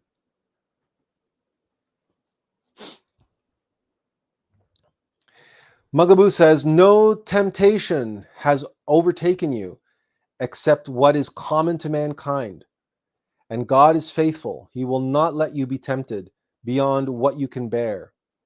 But when you are tempted, he will also provide a way out so that you can endure it. This is true. So in the same way, I was saying, like, the challenges that we face are commensurate to our level of being. And that's exactly true for the temptations that we face. We will never face challenges, tests, or ordeals that are at a level that's beyond our capacity to handle. Which is why the whole modern view of trauma is severely overblown. Because it's not true that people face things that they're not ready or able to handle. It's just not true. Because karma doesn't work that way. It's just, they just fail to face them with their true self. They fail to face them with all their capacities. So if you face difficult times as a victim with weakness, then of course you're going to be traumatized because you're facing them with ego. And so your ego is going to be empowered, or you come at it as a weakling without your higher self, without integrity, without conviction. Then there are times that an entity can enter you through a traumatic experience. That has happened to people, that through traumatic experiences, that's how their demon has reincorporated into them. So that is a real phenomenon. That is a real phenomenon. But that demon was already a part of them in previous lifetimes, and it needed to reincorporate into them in this lifetime. So the trauma needed to take place, which is a very, very difficult concept to talk to people who know nothing about karma. Tiffany says, how does one start to prepare for such failures when we've put so much of ourselves into something without falling apart? I've had this happen. Do you know what you're going to do if it does fail?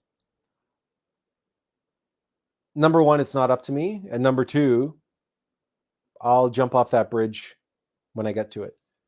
But I'm just playing devil's advocate now and saying, if it does fail, a part of me says it can't fail and it won't fail. Another part of me says, if it does fail, it was never meant to be. It was just a concept, just another creation or another fantasy that my mind conjured up.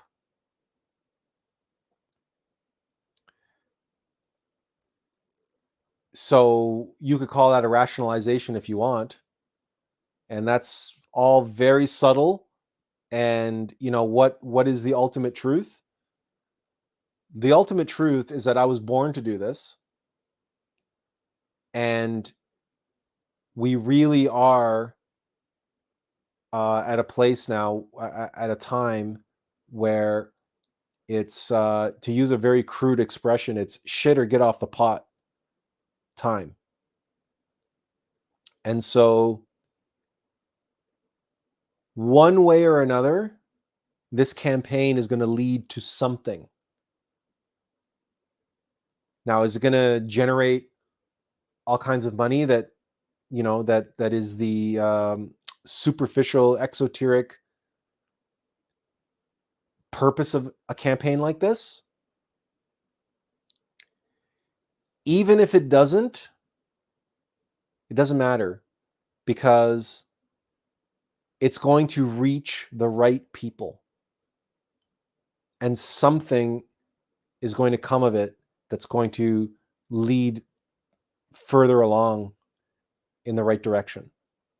So there is no real failure condition except for me not to try, for me not to do it, for me to give in to fear and allow myself to be sabotaged. That's the only failure here. Because in truth, none of the past business failures and failed relationships, none of those were failures either. They only appear as failures. They were all stepping stones. They were all necessary experiences on my path to getting where I am. So regardless of what the outcome is of this present enterprise, this present step that I'm taking, whatever the outcome is, superficially on the surface, it's just another stepping stone taking me further along my path, further to where I need to be. And believe me, I'm learning more about this demon and my condition, and under the present circumstances with all these stakes and everything. So all of this has been a tremendous learning experience in terms of self-knowledge anyway. So it's already paying dividends, just not worldly dividends, not materialistic dividends. Not yet anyway.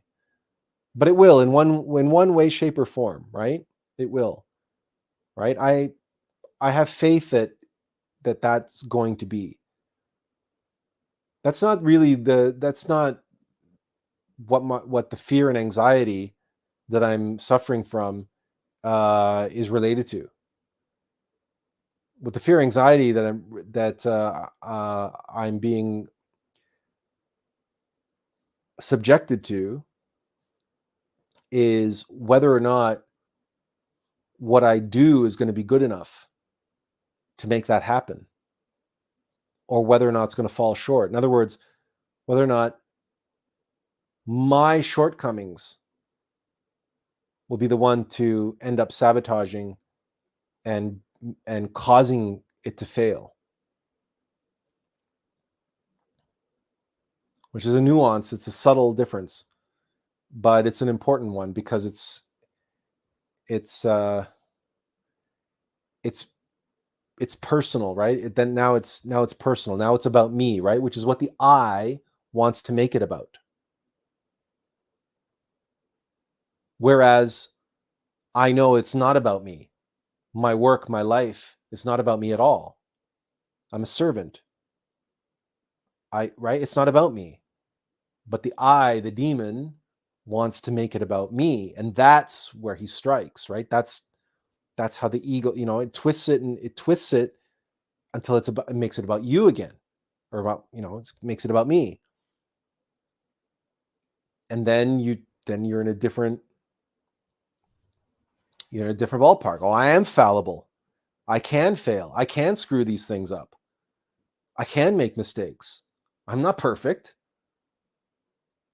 But you see, by making that shift, now it's also mystic pride and control, and thinking I'm the one in control. I'm the one who's going to make it happen. I'm the one who has to make it happen. If I don't make it happen, no one can. It completely removes God from the picture, right? It's almost like I become an atheist. I'm a secularist. Now it's all me. And why is it doing this, right? It's trying to set me up so that when the success does come, on the other end of that success, boy, that demon is going to be right there to take credit for it and to want to reap the rewards of all the success for itself, right? So by questioning my ability to succeed on this side, it's all about you. It's all about me. It's all about me. It's all about me. It's all about me. And then on the other side, when we got success, well, it was all about me. It was all about me. It's all about me. It's my success. I'm a genius. I'm a this. I'm a that. Oh, and I'm so spiritual. And I sacrificed 50 years of my life, preparing for this. And I could have been all these other things, but I didn't. And, and here I am. Now, potentially, I might have a fairly large sum of money now to work with. Now, if I give in to this thing on this side, then what it's counting on is that when success happens on the other side, it's going to be able to take advantage on that side. Again, we should not discount the capacity of the mind to use reverse psychology on us and to think and believe and express the opposite of what it wants or what it knows it shall be. Because even in our unconscious mind, the ego can gain access to insights. Like, for example, when we dream, very often you can have prophetic dreams, but you're dreaming. You're in the lunar astral plane, which means you're in the subconscious mind. You're surrounded by egos. They're playing out this fantasy, but in the middle of that, you dream about something that then a couple days later it happens. Well, then how did you have a prophetic dream if you were dreaming in the subconscious mind and your mind was in the ego, right? Well, because the consciousness is what the egos want. And the consciousness bottled up inside the ego means that as the consciousness projects reality, it doesn't mean that it's pure and unadulterated, but there is truth in there, or there can be, which can get reflected. So what that means is that we can have demons and egos that we're dealing with that know the truth only because of the consciousness that's bottled up inside of them. And so they will manipulate us knowing what the outcome will be, but they'll tell us the reverse of that outcome, and they'll make us terrified of what the outcome might be, like what my egos are doing to me now. Why? because they know it's going to be successful. They know what the outcome's going to be, but they're going to make it all about me now, so that when it's successful, they have a better chance of making it all about me then. In other words, all about I on this side, I on that side, I all around, ego, ego, ego, ego, ego.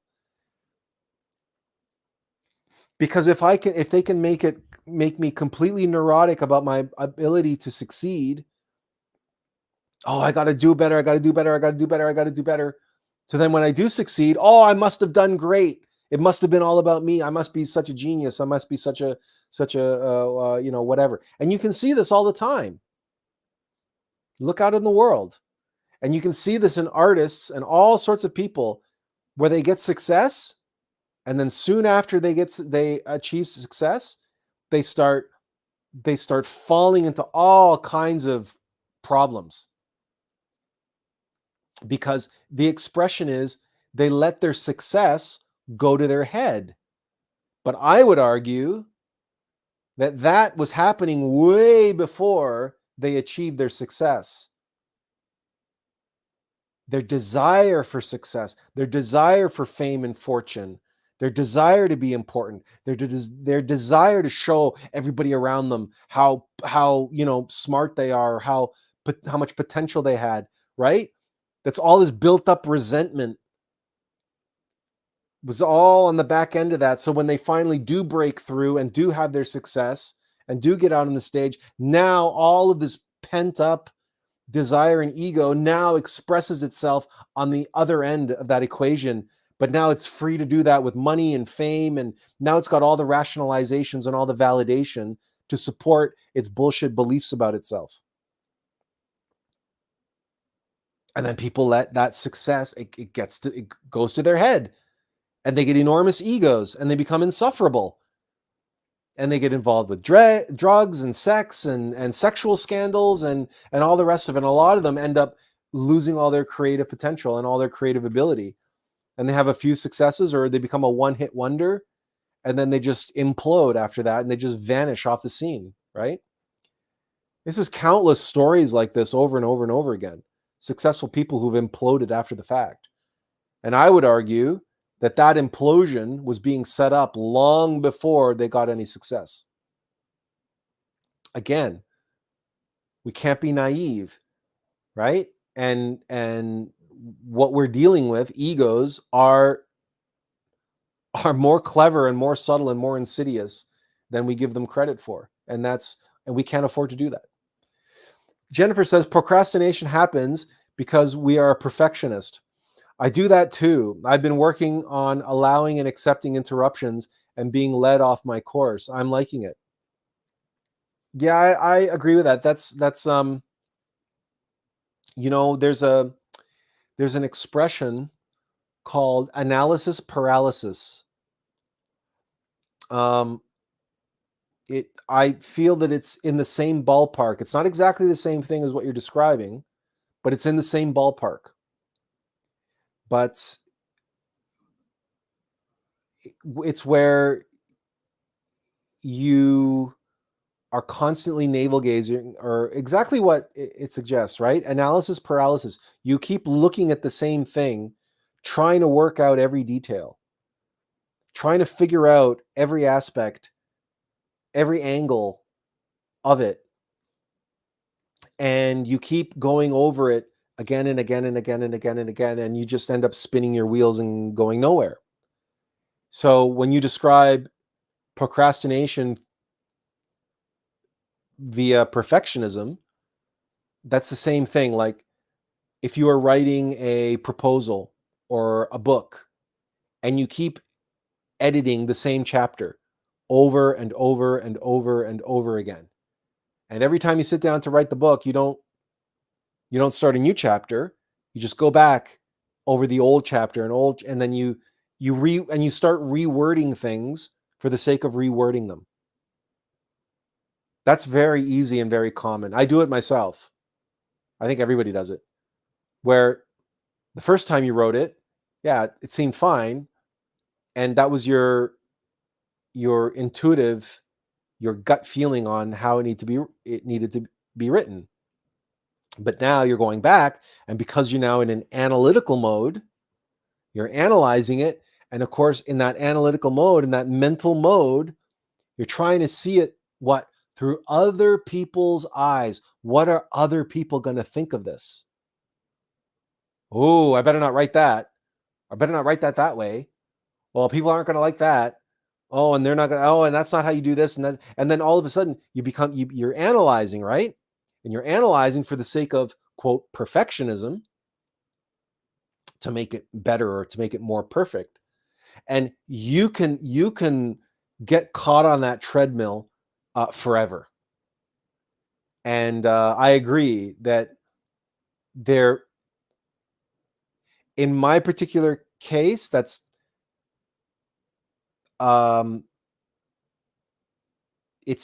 not what's happening to me, but it's related, because why would you try to make something perfect if you're not afraid of how it's going to be received, or if you're not afraid, or if you're not trying to control the outcome? Right? It's the only thing that's in your control is the thing that you're working on. So if you want the perfect outcome, it makes sense that you'd want to control the thing that you're working on and make the thing that you're working on perfect, because it's the outcome, it's the perfect outcome that you desire. So it's related, and the desire for outcomes, to control outcomes, is fear. So it's related, right? And so it's not exact, but again, I'm elaborating on this. I'm expressing it this way, not to belittle your point or take anything away from your point, but simply to flesh out and show the nuance of how these things can play out, and all the different nuanced ways that the mind can screw with us and mess with us. And they don't have to be exactly the same. So when you say, oh, well, procrastination is because of perfectionism, well, my procrastination is not because of perfectionism, but it is because of fear. And it's that same fear, that desire to control, that could lead to the perfectionism that leads to your procrastination. So it's not the same thing, but it's damn sure related. But it's the nuance of it and the way that it expresses itself, that it feels and expresses itself so differently. But it's related. It comes from the same core. And this is key when we're looking and analyzing our own mind and understanding ourselves, knowing ourselves, and looking at all these machinations. All we have to do is look at Hollywood, or just go to a bookstore. Look at all the titles on the shelves, and look at all the derivative novels and derivative stories on those shelves that are just basically reworded plagiarism of other books, of better books and better stories, right? And that's all mental mind. That's all ego. That's all the machinations of mind. Look at all that so-called AI art being generated. I call it degenerative AI art. AI is pumping out this content, and it's all derivative, but it's original. Sure, the final product looks different than anything else, but it's similar. It's got similarities, it's got flavors, it's got nuance, it's got styles, it's got all these things mashed up together because somebody put in the prompts a certain way. And that's artificial intelligence. That's a mind, that's a machine mind pumping out all that garbage. If you're able to remember your dreams, just watch what you dream. That's all the machinations of mind. So when you see that the mind has this capacity to reorder and rework and re-engineer, reconfigure things, we mustn't allow ourselves to lose sight of the nuance and the subtlety that can be built into the various different expressions of these underlying archetypal strategies and tactics that the mind uses. But on the surface, they can all seem very different. And perhaps this is why in Buddhism, they simply focus on um, non-identification and non-attachment. Because maybe the Buddhists say, well, you know what? There's no point in talking about the strategies and tactics of the mind because they're infinite. There's so many of them, you can never cover them comprehensively. So why don't we just focus on the crux of the problem? And that's, don't identify or attach to anything that the mind says or does. That's the solution. It's like, don't identify or attach to anything that the mind throws at you. That's their answer to all of this. And maybe that's, the Buddha and his wisdom. He said, look, I can't write 5,000, I can't, he wasn't going to do like the Christian Bible or like, the Bhagavad Gita, or even, the other, like, there are ancient scriptures that are like thousands of pages long, right? And then there, Lao Tzu comes along and just writes the Tao Te Ching. It's like 80 pages. And that's, maybe the Buddha was the same way. Oh, I'll do the Eight Noble Truths and this and that and the other thing, and let's focus on non-identification and non-attachment, and we'll cover everything at the same, and we'll leave the details for the weeds, right? So maybe that's it. But I just find I run into so many people getting caught into so many traps, and it's not enough to say to them, well, don't identify, don't attach. There, because I don't know.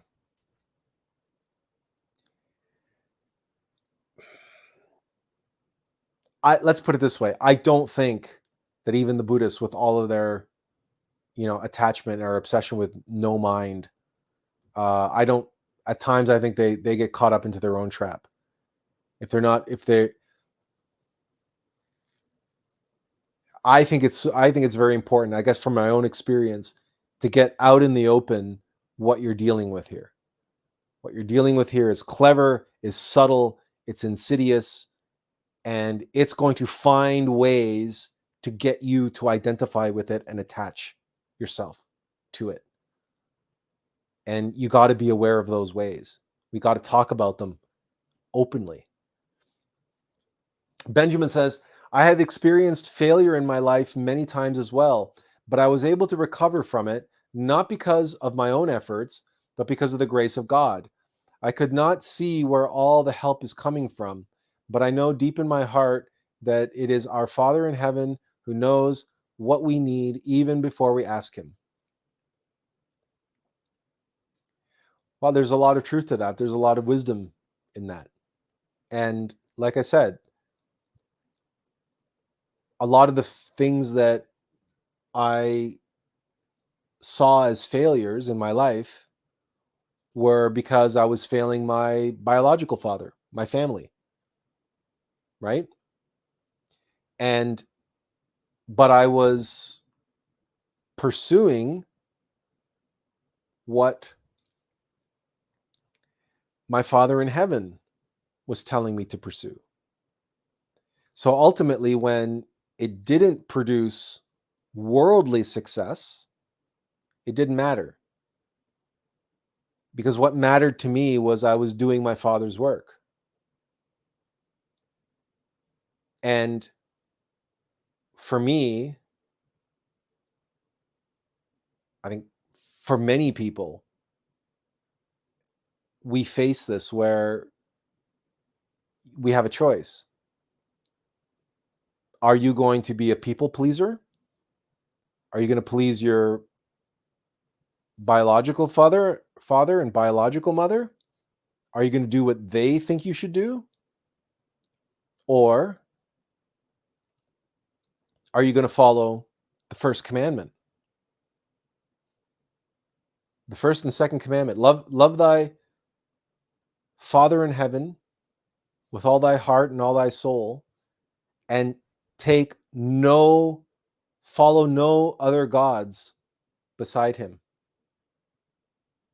And what does that mean? That doesn't mean don't follow Buddha, or don't follow Muhammad, or don't follow Zeus. That's not what that means.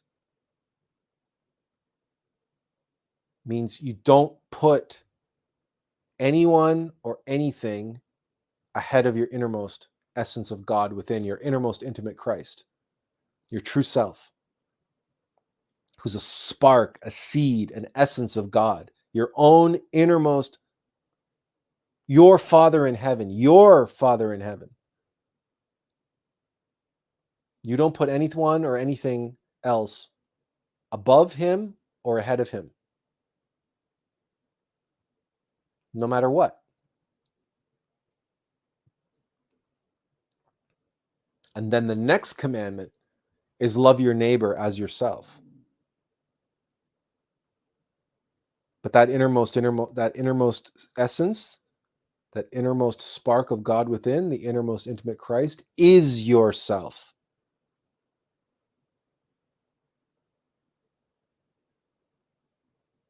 So the first commandment is love your Lord thy God with all your heart and all your might, and take no false gods before him.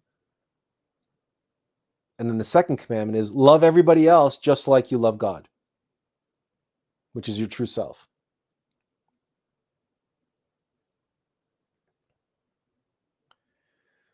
So it becomes very subtle at that point. And you never tell your parents to F off. You never tell your family to F off. That's not the right approach. You have to love them like you love God, but you don't put them ahead of God. And so as long as I continue to do God's work, whatever the outcome is, he knows better than I what the outcome needs to be.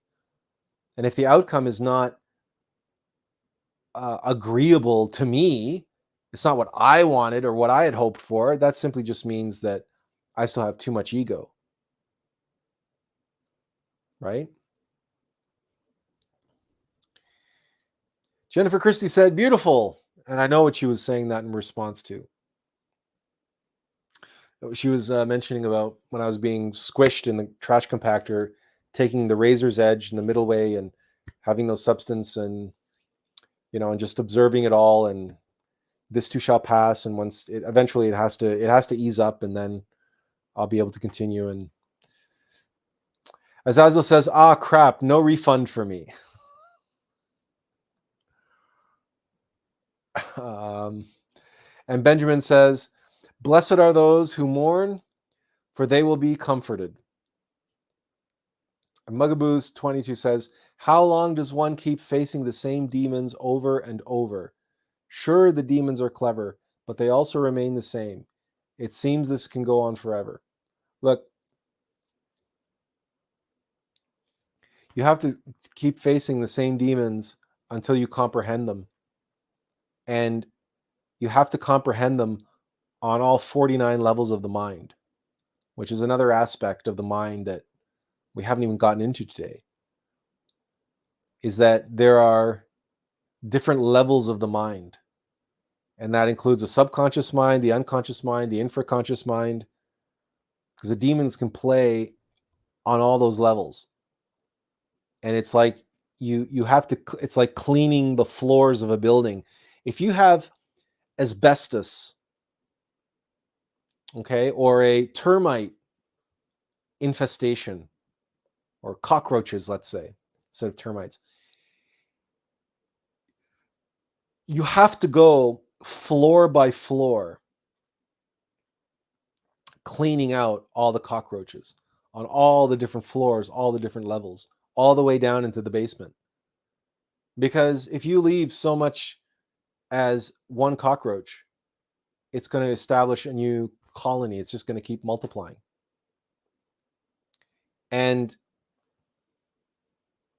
that's why we face the same demon over and over and over again, but the flavor is different. The circumstances are different. And if we meditate, we're facing that demon on a different level. This is partly what the Alm of Life is explaining when we go in order to go higher and higher, we got to go deeper and deeper into hell on that spiral. And the deeper we go into hell, in many ways, the demon is getting stronger. And then sometimes the demon is getting more subtle. And the demon is becoming more powerful, in other words, more capable. The more capable we become, the more capable of a level we can face our demon at, or our egos at, our demons, plural, right? So yeah, we have to do this over and over and over again until we've cleared all the floors of our building from all the cockroaches, from all the egos. Lux Custo says, thank you very much for that advice. Well, I hope it serves you well. Remember, humility, radical humility, will serve you on the path. The more you admit to yourself that you're insignificant, you're the Iron Man suit, right? You're the Iron Man suit. Now, the Iron Man suit comes with an onboard AI named Jarvis. But who is the true superhero? Who is Iron Man? And remember that that hero, Tony Stark, is powered by the arc reactor. Arc, and arch. So arc with a C, the energy, the fire of fire and the light of lights, the lightning, the Christ is the arc. But the ark with a K is the Ark of the Covenant and the Ark of Noah. And the key to the ark is the arch. Right? That's between the two pillars, the upper trinity on the tree of life that connects the two pillars of Jachin and Boaz. That's the key to the ark, because this is the ark, and these are the two cherubs on top of the Ark of the Covenant. And what goes in the Ark of the Covenant is gnosis, is dat. And then this upper trinity and the tree of life, these are the two cherubs touching their wings. That's the Ark of the Covenant. And the Ark of Noah is precisely below that. That's the monad. That's the vehicle, right? That's the divine vehicle or divine vessel. So you have the ark, and then you have the roof on the ark, and that's the Ark of Noah. So it's ark, arch, and ark, the arc reactor.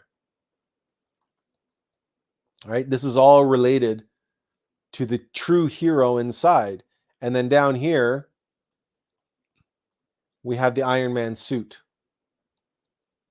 So when you understand that we're the Iron Man suit, the mortal vessel, and who really matters is up here, right? Is our true self, and then the being of beings.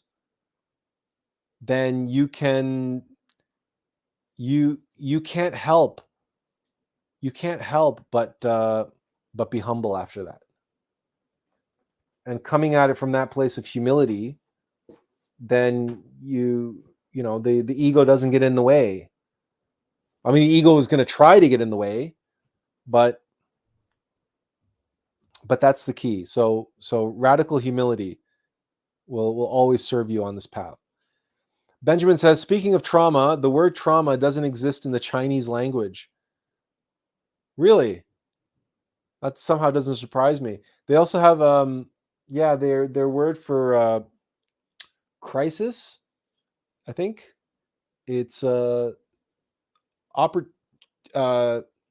danger and opportunity. That's their word for crisis. You take the characters for danger and opportunity, and they put them together, and that's what they call crisis. So it doesn't surprise me that trauma wouldn't be in there. Leah de Tanacour says, fear is the mind killer. Yes, it is. Yes, it is, indeed. And but it's also the mind manipulator and the mind user. And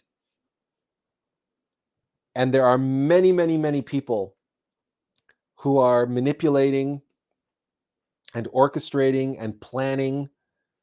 You know, those incessant planners who plan everything down, like they plan their days, their weeks, their months, and everything is planned like to the hour. And they have all these rules and things that have to be a certain way. And they just like,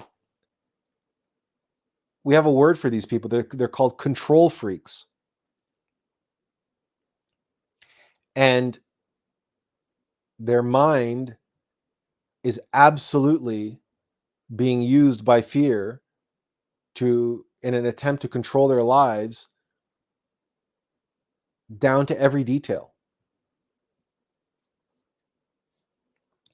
So yes, on the one hand, fear is the mind killer, but once you comprehend that the desire to control and be in control and to dominate and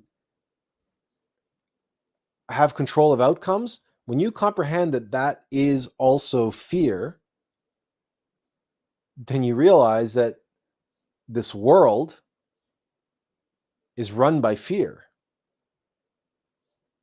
This mental machine world of ours is completely a construct of fear.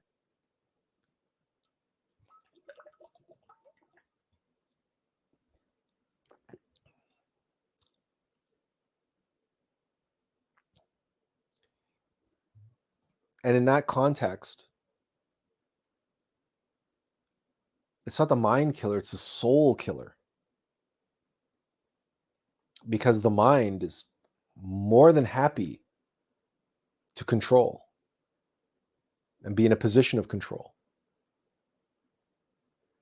to play the role of a control freak, not only over us and our own lives, but over others, and control others. And, you know,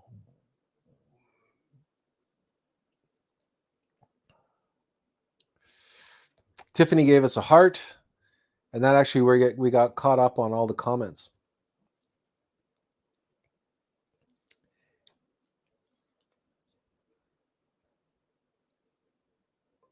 We can look to one of the ways that we learn the tricks and tactics of the mind. One of the very powerful tools that we were given as a child actually was chess. Because in chess, it's a mechanical game. You can't argue that it's a mechanical game. They've had computers playing chess for a very long time, and then Deep Blue came along and defeated Kasparov. So it is a mechanical machine game. However, it's also an archetypal game. You can play chess archetypally. You can play it as a narrative. You can play the story of chess, the drama unfolding on the board between the different archetypes and their relationship to one another and to your opponent. It's like you're playing Game of Thrones on a board in front of you. And every time you play, the story is different. The characters are the same, the archetypes are the same, but the drama unfolding is new each and every time you play it. And whether you play it that way or not, even if you just play it as a competitive player, very mechanically, very strategically, tactically, there are some very basic maneuvers in chess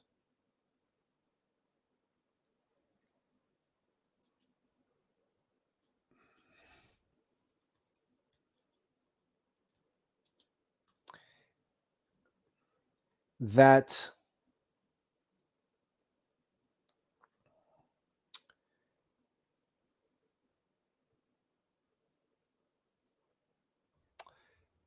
can teach you a lot about how the mind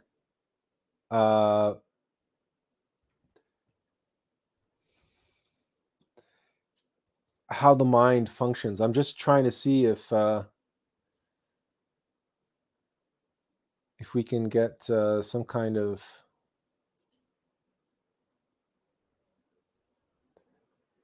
Okay, let's see if I can put this on the screen, and then, oops, let's look this up. So here's an example. This is called a fork. You can see there's a knight. Now the knight moves in an L shape, and it's showing here that there are two pieces under attack. So black has to move one of those pieces, right? And he's probably going to move the queen. So, or he's going to take the knight with his king. I don't want this to be a lesson in chess. Actually, he can't take the knight with his king because it's covered by the bishop. But again, I don't want this to be a lesson in chess. What I want it to be is a example or visualization of some of the basic tactics. So the mind will threaten two things of value. It'll put two aspects of value. You will have to choose one or the other. It'll get you that way. This is called a discovered attack. So in other words, here's a piece behind the knight. If white moves the knight, then the bishop will take the queen. So a discovered attack is a hidden threat. The mind will set you up in such a way that it might goad you into doing a certain action or believing a certain thing. And as soon as you make that move, it's going to strike because it wanted you to make that move to get something out of the way so that it could execute the maneuver. This is called discovered attack. It's a hidden attack.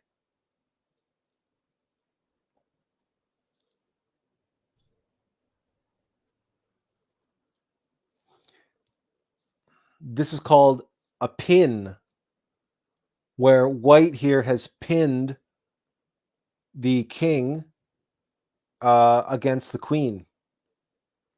So black has to move his king out of the way, and when he does so, the queen is going to take the other queen. So this is where the mind will threaten something that it wants you to move in order for it to be able to move to produce this kind of a discovered attack. But it's going to force that maneuver, whereas here it's just an option. So this is called a pin. This is called a discovered attack.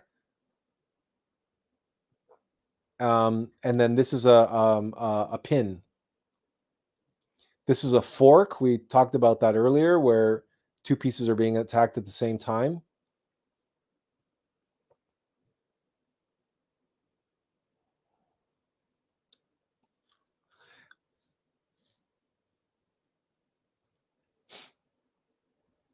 So without going into detail or getting into too many of these,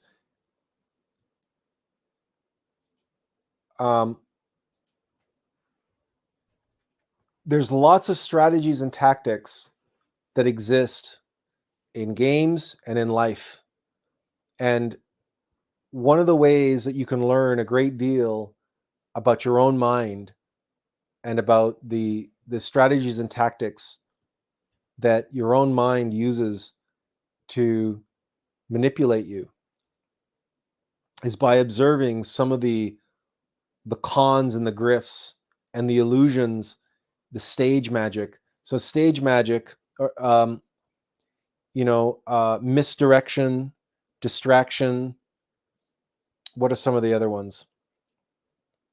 There's a whole bunch of them that they use to manipulate where people are looking and what people are looking at. And then the same thing applies in propaganda. The same thing applies in the mainstream media. The same thing applies in sales, right? Again, marketing, branding, sales, like, and then there's the con artist and the various different cons and frauds and telemarketing and those telemarketing scams. Like, and then there's military tactics, like ones where the army makes it look like they're running away. It looks like they're retreating. And then so that will cause the other side to make a decision, either let their guard down or maybe pursue them and break ranks to pursue them and send their cavalry after them or something. And when they do that, they break ranks and they change their strategy, they change their structure. And then the army that looked like it was retreating actually does an end run, comes around and flanks them. There are so many different maneuvers and tactics and strategies that you can observe out in the world. And then when you observe your own mind, you will have a better arsenal and a better appreciation, a better understanding of what your mind might be doing against you. But some of these include, and I don't mean like, the problem with talking about military strategy and everything else is that it makes it sound like it's a constant war, but it's not. It's much more subtle than that.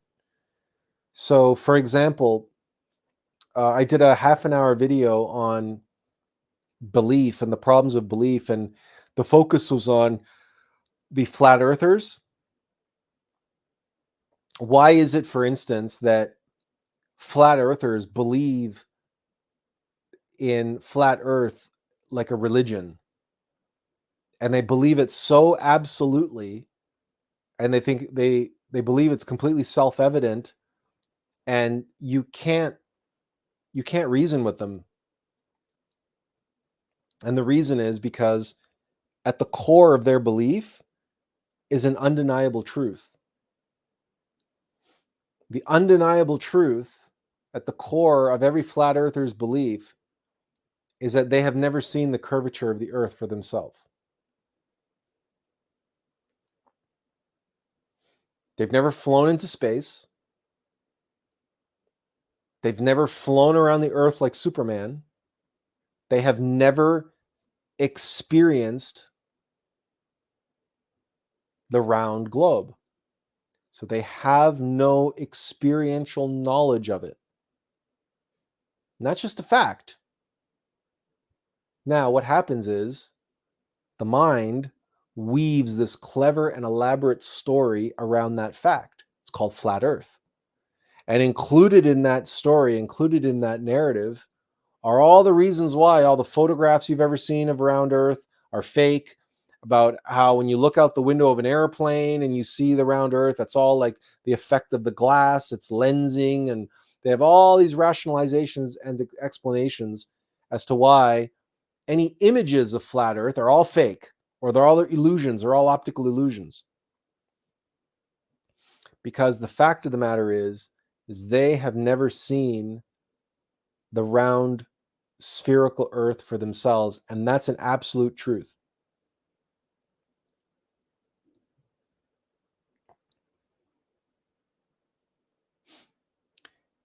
And so when you weave an elaborate story around a kernel of truth, guess what? The story becomes true. Because the core essence of the story is an absolute fact. It's undeniable. It's gnosis. No, I can't convince a flat earther of something they haven't experienced. I can't convince anybody of any experiential knowledge that they don't have for themselves. Ergo, if they've woven an elaborate lie around a kernel of truth, I cannot convince them that the lie is a lie. I can't convince them that it's just a narrative, that it's just a made up story. Why? Because its foundation is an absolute truth, and there's no way I'm going to convince them otherwise. Now, this is very, very common. You will run into this all the time. And the most obvious example of this, I use the flat earther example because it's less contentious. But the obvious example of this is religious idolatry, where people become identified with and attached to the outward symbols because what they represent are absolutely true. So Jesus is a representative of the Christ, which is an absolute truth, undeniable, and the power of that truth exists in and through that outer symbol. But if someone becomes attached to the outer symbol and not the deeper truth, well, you end up with things like the born again Christians who say, all I have to do is believe in Jesus and I'm saved, and that Jesus saves me, because they disconnect Jesus from the Christ. They say Jesus is the Christ. And so this happens time and again and again and again, right across the board. This is one of those classical grifts of the mind. And idolatry is it leads to fanaticism, it leads to dogmatism, and it leads to the superficial, literal, kindergarten level understanding of religion, where the symbols are confused and mistaken for what they represent. Right? God is not some old man in the sky. Zeus, right, is not on top of Olympus hurling thunderbolts to earth. But, right, in the pantheon of religions, and in the pantheon of religions, the older the religion, in many cases, the older the religion, the more in idolatry it exists. And I've gone to the house of Buddhists who have insisted that I come into their prayer and meditation room and marvel and wonder at their altar, and marvel and wonder at the statues of Buddha on their altar, as if that mattered one iota to the practice of Buddhism. That the resplendence of the golden statues of Buddha on your altar matter, or how your altar is adorned a certain way. I mean, if you take pleasure from that, if that assists you in your prayer and your spirituality, but to want to show that off as a sign of your fealty to it's idolatry. And look, that can happen even in Buddhism. It's a thing, right? It becomes a thing. But then there's also the non sequitur. So when you're trying to have a conversation with someone, you're trying to talk about a very specific point, and the mind will leap to a complete non sequitur and bring it in as a means to validate and argue and back up the point, that the belief, the theory, the idea, the position that the person is trying to argue. And the mind does this. So a recent example that I can give is, these flat top mountains, they look like giant tree trunks. They do. What is it? The famous one appeared in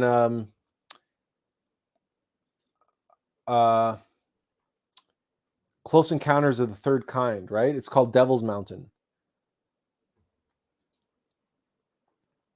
That's not a very big picture. I'm trying to get a bigger one so we can see a little bit better. There, you guys can see that, right? So, it looks like a giant tree trunk, or it looks like it could be a giant tree trunk. You know how many people I've encountered online, on Facebook, who are absolutely adamant that this is a giant tree trunk? That this is a fossilized tree trunk. And when you challenge them on it, they say, "What's the matter with you? Don't you know that giants used to walk the earth?" Okay. Giants used to walk the earth. The giants who used to walk the earth in Atlantis were a few feet taller than us, and the Lemurians were a few feet taller than the Atlanteans. There were never giants who were several hundred feet tall. Certainly not tall enough and large enough to have a saw to be able to cut down a tree of this magnitude and leave this stump this way. Because tree stumps like this don't occur naturally. They have to be cut to produce, if this really is a tree stump. So the mind will do this. It perceives something, and it's so adamant, it's so convinced that what it perceives is the truth, or what it thinks it perceives, what it's interpreting, because it's the only way it can interpret what it sees. The mind does not like not knowing. The mind wants to believe it knows, even if it doesn't. And so it'll leap to a completely unrelated thing, but it can make the connection, saying, "Oh, but giants are real." And so this is obviously a giant tree, so giants and giants, right? It makes this connection, not realizing that in order for a giant to have been able to cut this tree, we're not talking about a giant, we're talking about a colossus. We're talking about a kaiju, right? We're talking about a person the size of Godzilla, right? Like bigger than King Kong, like several orders of magnitude larger. And now you're gonna tell me that that's what the race of humanity was like? The several hundred or several thousand feet tall? And that if there was a tree like this, then what, were most trees like this, or were all trees like this? So the mind can play these associations. Now, that's not to say that associations don't exist and that the mind cannot function as part of pointing out associations, but it's the erroneous associations, it's the erroneous connections that we have to be worried about. And the feeling that the mind gets when it thinks it's onto something, right? When it thinks it's figuring something out.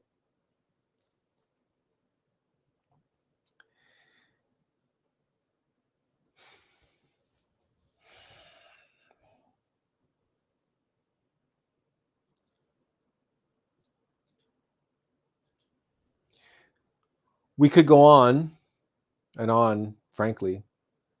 But I think it's probably wise if we start wrapping up. There's a couple comments here. Tiffany says, I love playing chess.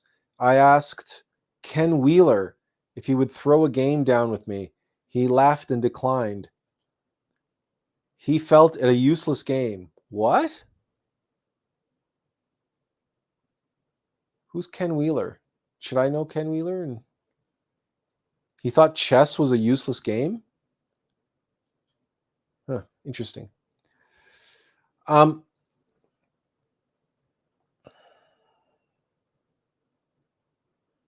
hope this was a valuable session today, looking at the mind. I ended up like feeling quite exhausted now mentally in trying to talk about this for the length that we did.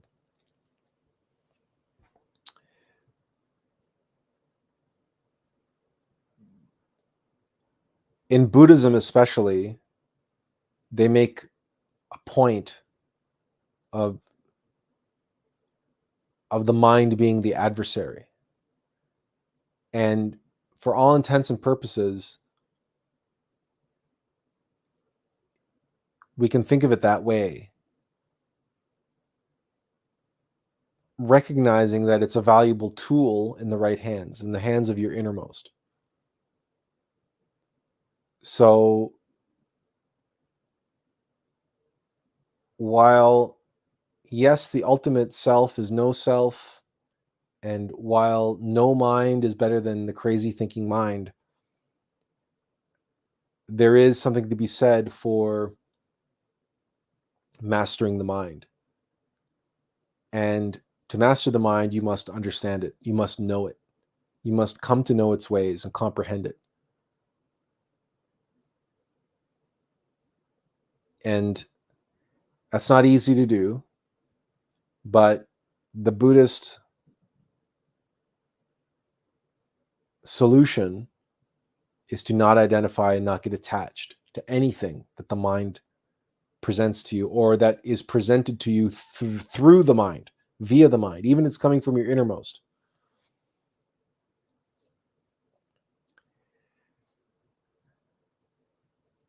And one of the ways that you can get the mind to work for you is to journal, put into words that which you experience throughout your day, but especially in meditation and especially in your dreams.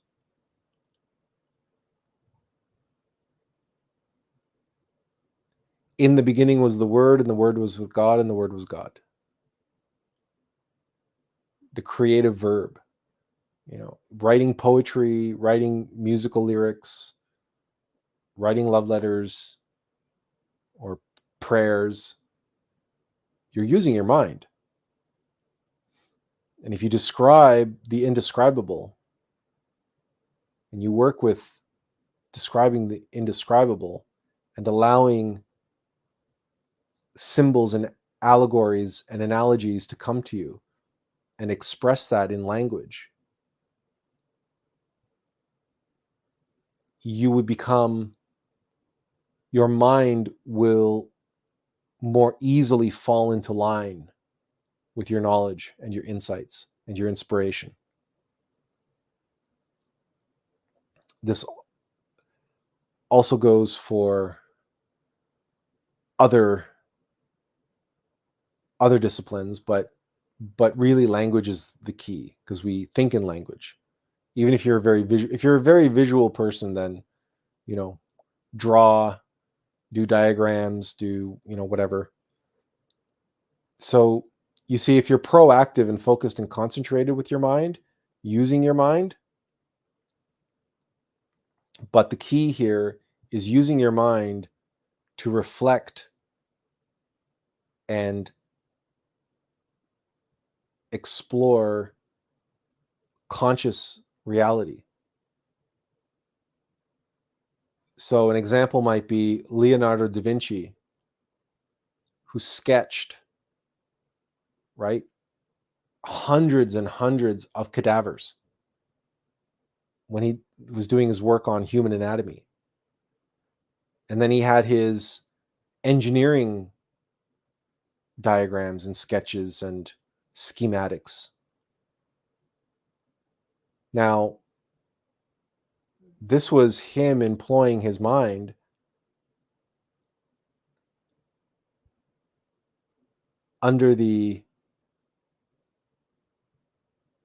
in the service of his consciousness and the source of his inspiration. So the act of creation and teaching the mind, training the mind to be a passive, neutral servant and a tool in the mediation of timeless universal truths into some form that can be shared. That mediation, that alchemy, that transmutation needs to take place, and the mind has an essential role to play in that. But we want the mind to be clear and objective, to not color or taint or bring its own erroneous interpretations to the table.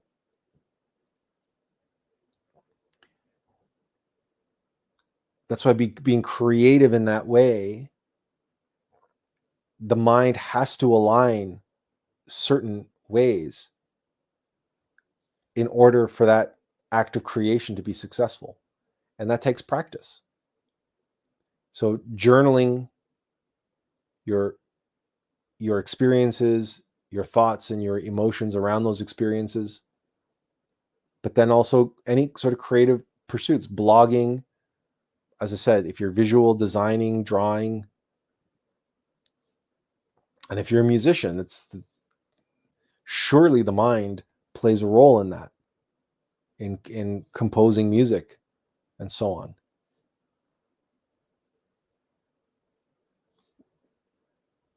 If you just sit in front of the TV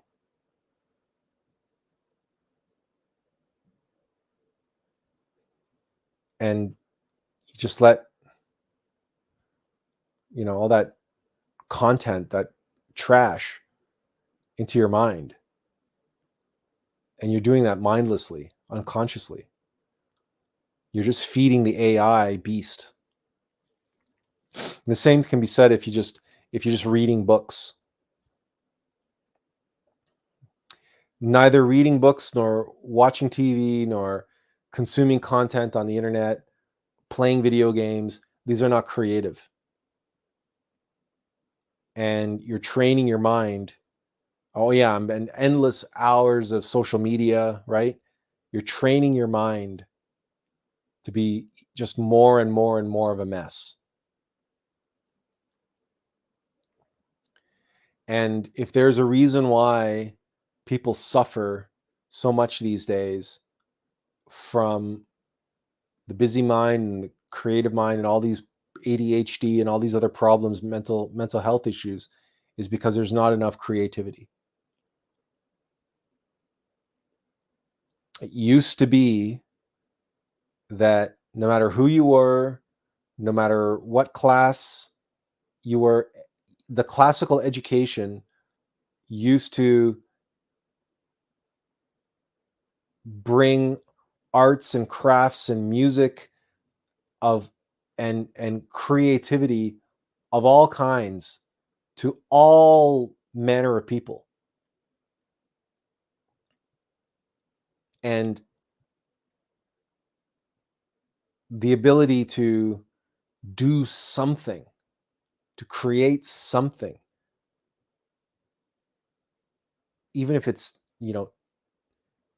knitting something or building something, carving something, cooking something original, is something that you had to do, and you had to employ your mind and focus and concentrate in order to do it.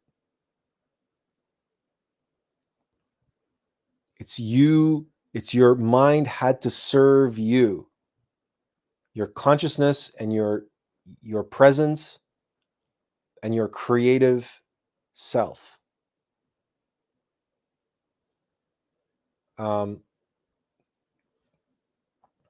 the other important thing is to speak the truth. Because if you lie, if you deceive, then you're teaching the mind, the beast,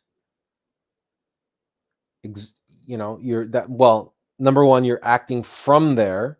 You're allowing the beast of the mind to already be manipulating you if you're speaking untruths, if you're speaking lies. But if you speak the truth, what you know to be true, not what you think you know to be true, but what you know to be true,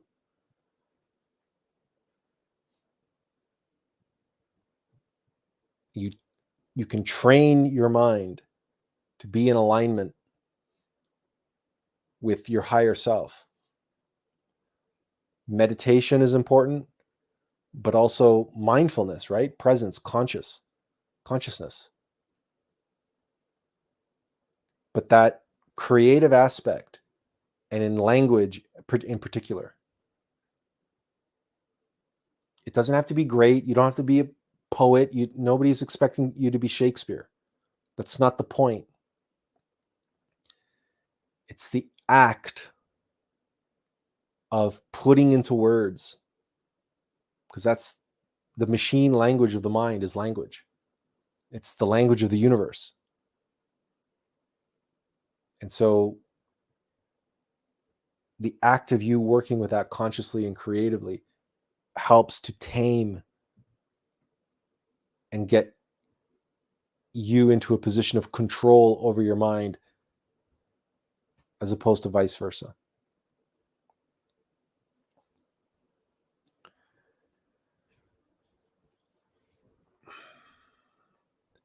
Leah says, thank you so much, Atlas. You're very welcome, Leah. Does anybody have any other comments or questions before we call it a day?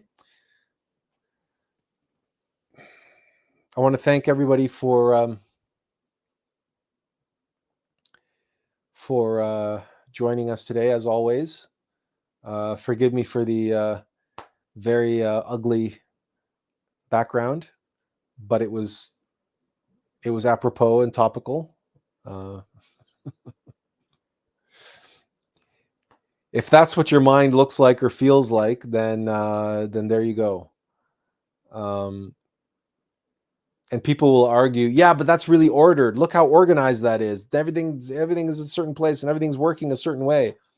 Well, sure, if there are people like that too, that they think that controlling the mind or getting a handle on the mind is being very strict and structured and orderly. And as long as you can get the mind, controlled and ordered and structured in a certain way, just like that factory behind me, then that's good. But then you know what happens? You end up with robot-like people with robot-like thinking, very inflexible and very structured and disciplined, and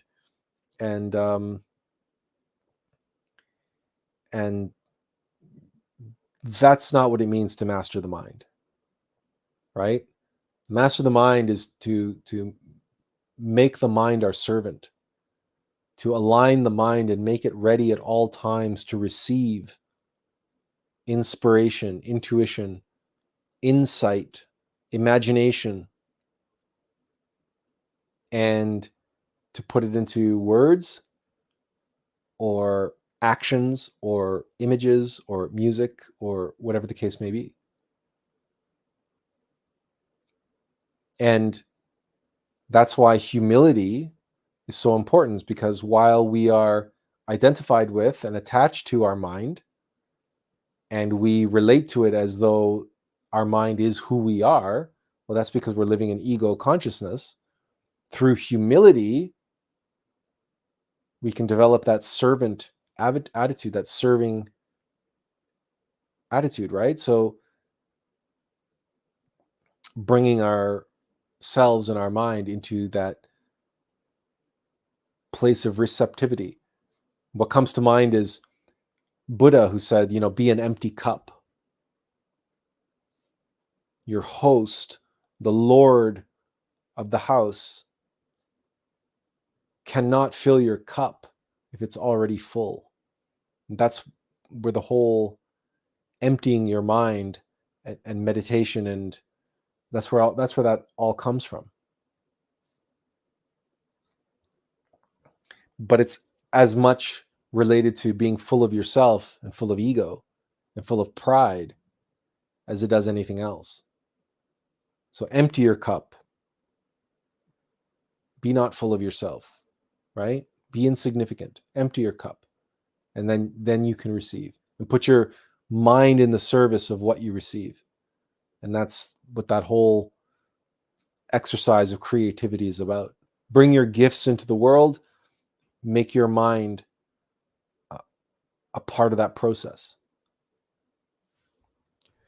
Tiffany says, thank you for bringing awareness to perhaps my own mechanistic traits.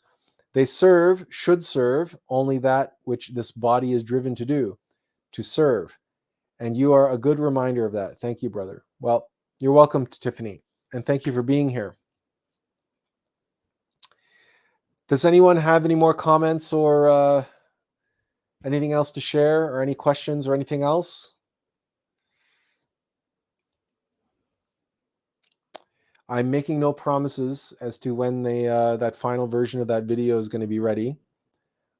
But and I think I'm answering my own question, because I was wondering if I should be releasing them in pieces or release them all at once. But the way the time is going now, it's just probably going to be released all at once. Tiffany says, have a great nap, everyone. So she's also feeling obviously pretty pretty exhausted after this. So listen, I think that's probably good enough for everyone. Thank you again for being here. I look forward to seeing you next week. I hope you have an excellent week. And as always, take care of yourself and take care of those you love. And remember to mind your mind. Otherwise, it's going to mind you. So until next time, inferential peace. Take care. Bye-bye.